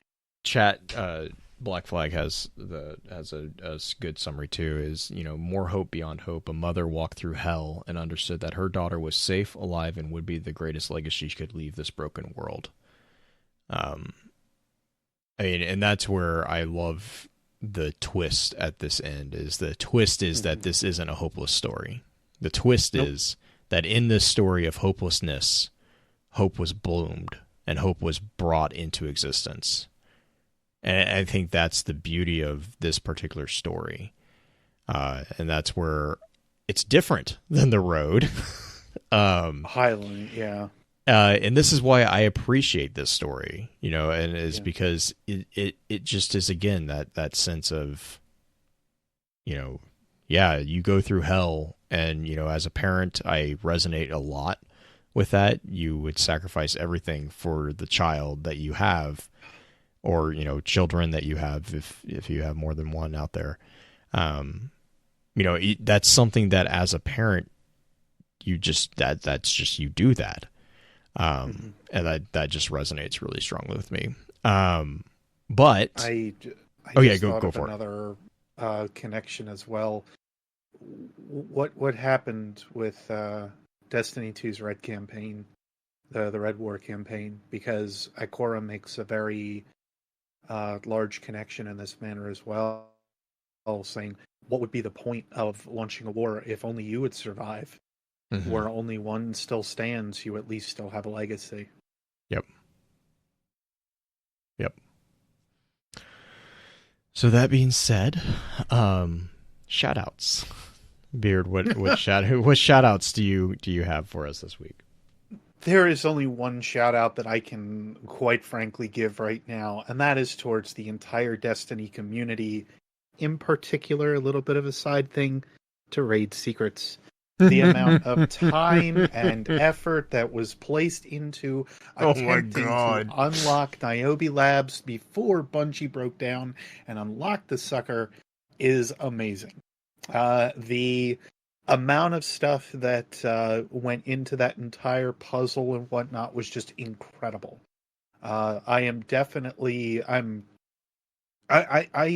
I've seen a few different pieces where this community comes together. That was effectively, I still say, one of them, even though I know some are like, oh no, it put a divide between us. Are you kidding me? Anybody that's actually playing the game and is sitting there like looking over what is going on, these guys wanted to get it done, and they have done so. It took about 70 hours, I think, all in total. Did they finally get it? Out. Yeah, they did. It's finished. It was officially panned out and whatnot. A great little ending to it all, though. And in addition, they ended up getting that last little hint and tip that they needed from Bungie, I believe, directly. But yeah, it was about 70 or so hours, and it is all completed and done. Yeah, I just saw Glad's tweet. That's awesome. Yeah. Glad's tweet actually makes me so happy. Community equals world's first. Yep. Exactly. And he focused so heavily on that primarily, and that is something that I don't think, quite frankly, some of the bigger guys do enough either. So for him to say awesome. that, even though I know Glad was like a major participant in all of it, that's exactly what it comes down to. And the community basically won out because we ended up seeing like the ways that this puzzle was kind of put together, because the puzzle in essence as well is a large portion to what the Black Armory kind of stood for, family and togetherness and so on. And that's basically what it came down to, was a last trigger of having people that were together. As we've actually kind of learned recently from some new lore as well, like fire teams are very much a Guardian's family. So for that to be the affected last deal that needed to be done was pretty awesome. Yeah. For as much salt as there was a lot of brightness that came out of it too. And I know that a lot of people were really frustrated with the whole event, and I understand that, and I am sorry for those of you who were struggling, but the result, the accomplishment at the end after a great struggle is so much more sweet because of the struggle. Yeah, we had that before. I think I remember back in the day with the ARG for Al Sector, and even though so much of it was like on a timer, the amount of stuff that was there trying to figure out like little bits and pieces that were going on, along with also trying to figure out like how to use the transference bug and everything and how to get that all together. It was all just a great little community event that kind of transpired into something I think a little bigger than what it used to be. And I missed those. Like having this one, I think, was a great reminder of the stuff that we can do with either ARGs or involving the community or doing anything else. It's just, it's great.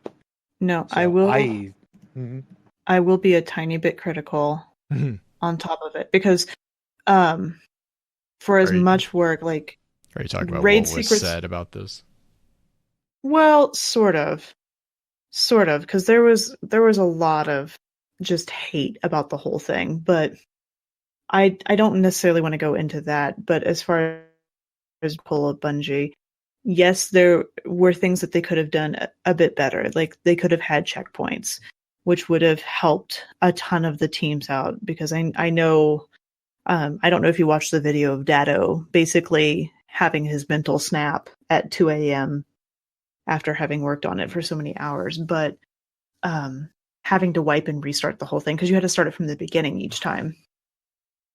Having checkpoints, I know, was like a talking point from Reddit and a lot of Twitter and everything like that. But the thing that I do want to say, as far as even though being critical of Bungie is not necessarily a bad thing, being respectful while you're being critical and giving constructive feedback is utmost importance. Just yelling at them and saying that it's stupid and jumping on the clickbait hype train of just negativity, it's not good. It may feel good at the time to be just mob mentality, but try to remember that providing constructive feedback to help make the game better is more important than being angry and lashing out at people. And if that's your first reaction, then that's where you need to take a step back, breathe, and then speak. Write it down first, and not on Twitter. No. Write it down on paper, and then put it up wherever you want to put it. I mean, unless you just want to send out a tweet that just says, "Ah," in which case that's fine. Because then there's no context, and we don't care. But yeah. I mean, I've done that once or twice. Everybody can attest to that one. And then I get messages of like, "Oh my God, Beard, are you okay?" And I'm just like, "I'm fine. I'm better now." Mm-hmm. Anyway, I on this panel, for the most part. All right, no, hang on. All three of the people that are in this chat right now are pretty well too emotional for their own good. Hey. Okay, me especially. I'm too emotional for my own good. The fact I didn't get choked up tonight is astounding to me. I think after reading this 5 times over, though, I think I've gotten a little bit used to what's coming. But yeah, just I continue to see that kind of narrative be pushed, and for some it's been silenced because of how actions have been going down. I know that there is another major thing, of course, that had happened over the course of this week with Bungie breaking off from Activision. And I will say that this is good news, I think, that is mired by a lot of bad possibilities. I worry for those with jobs. I worry for those that are panning out into this industry in a different manner. But I am hopeful for what might come later down the line for us as well.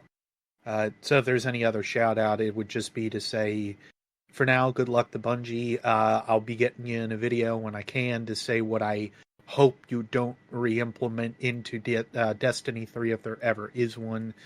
And that you kind of take everything you've learned and don't go back on some old habits. But that is where I think I will leave that. Blue, your turn. I just wanted to give a big shout out to the story writing team that was responsible for not just this book, but the Black Armory lore in general.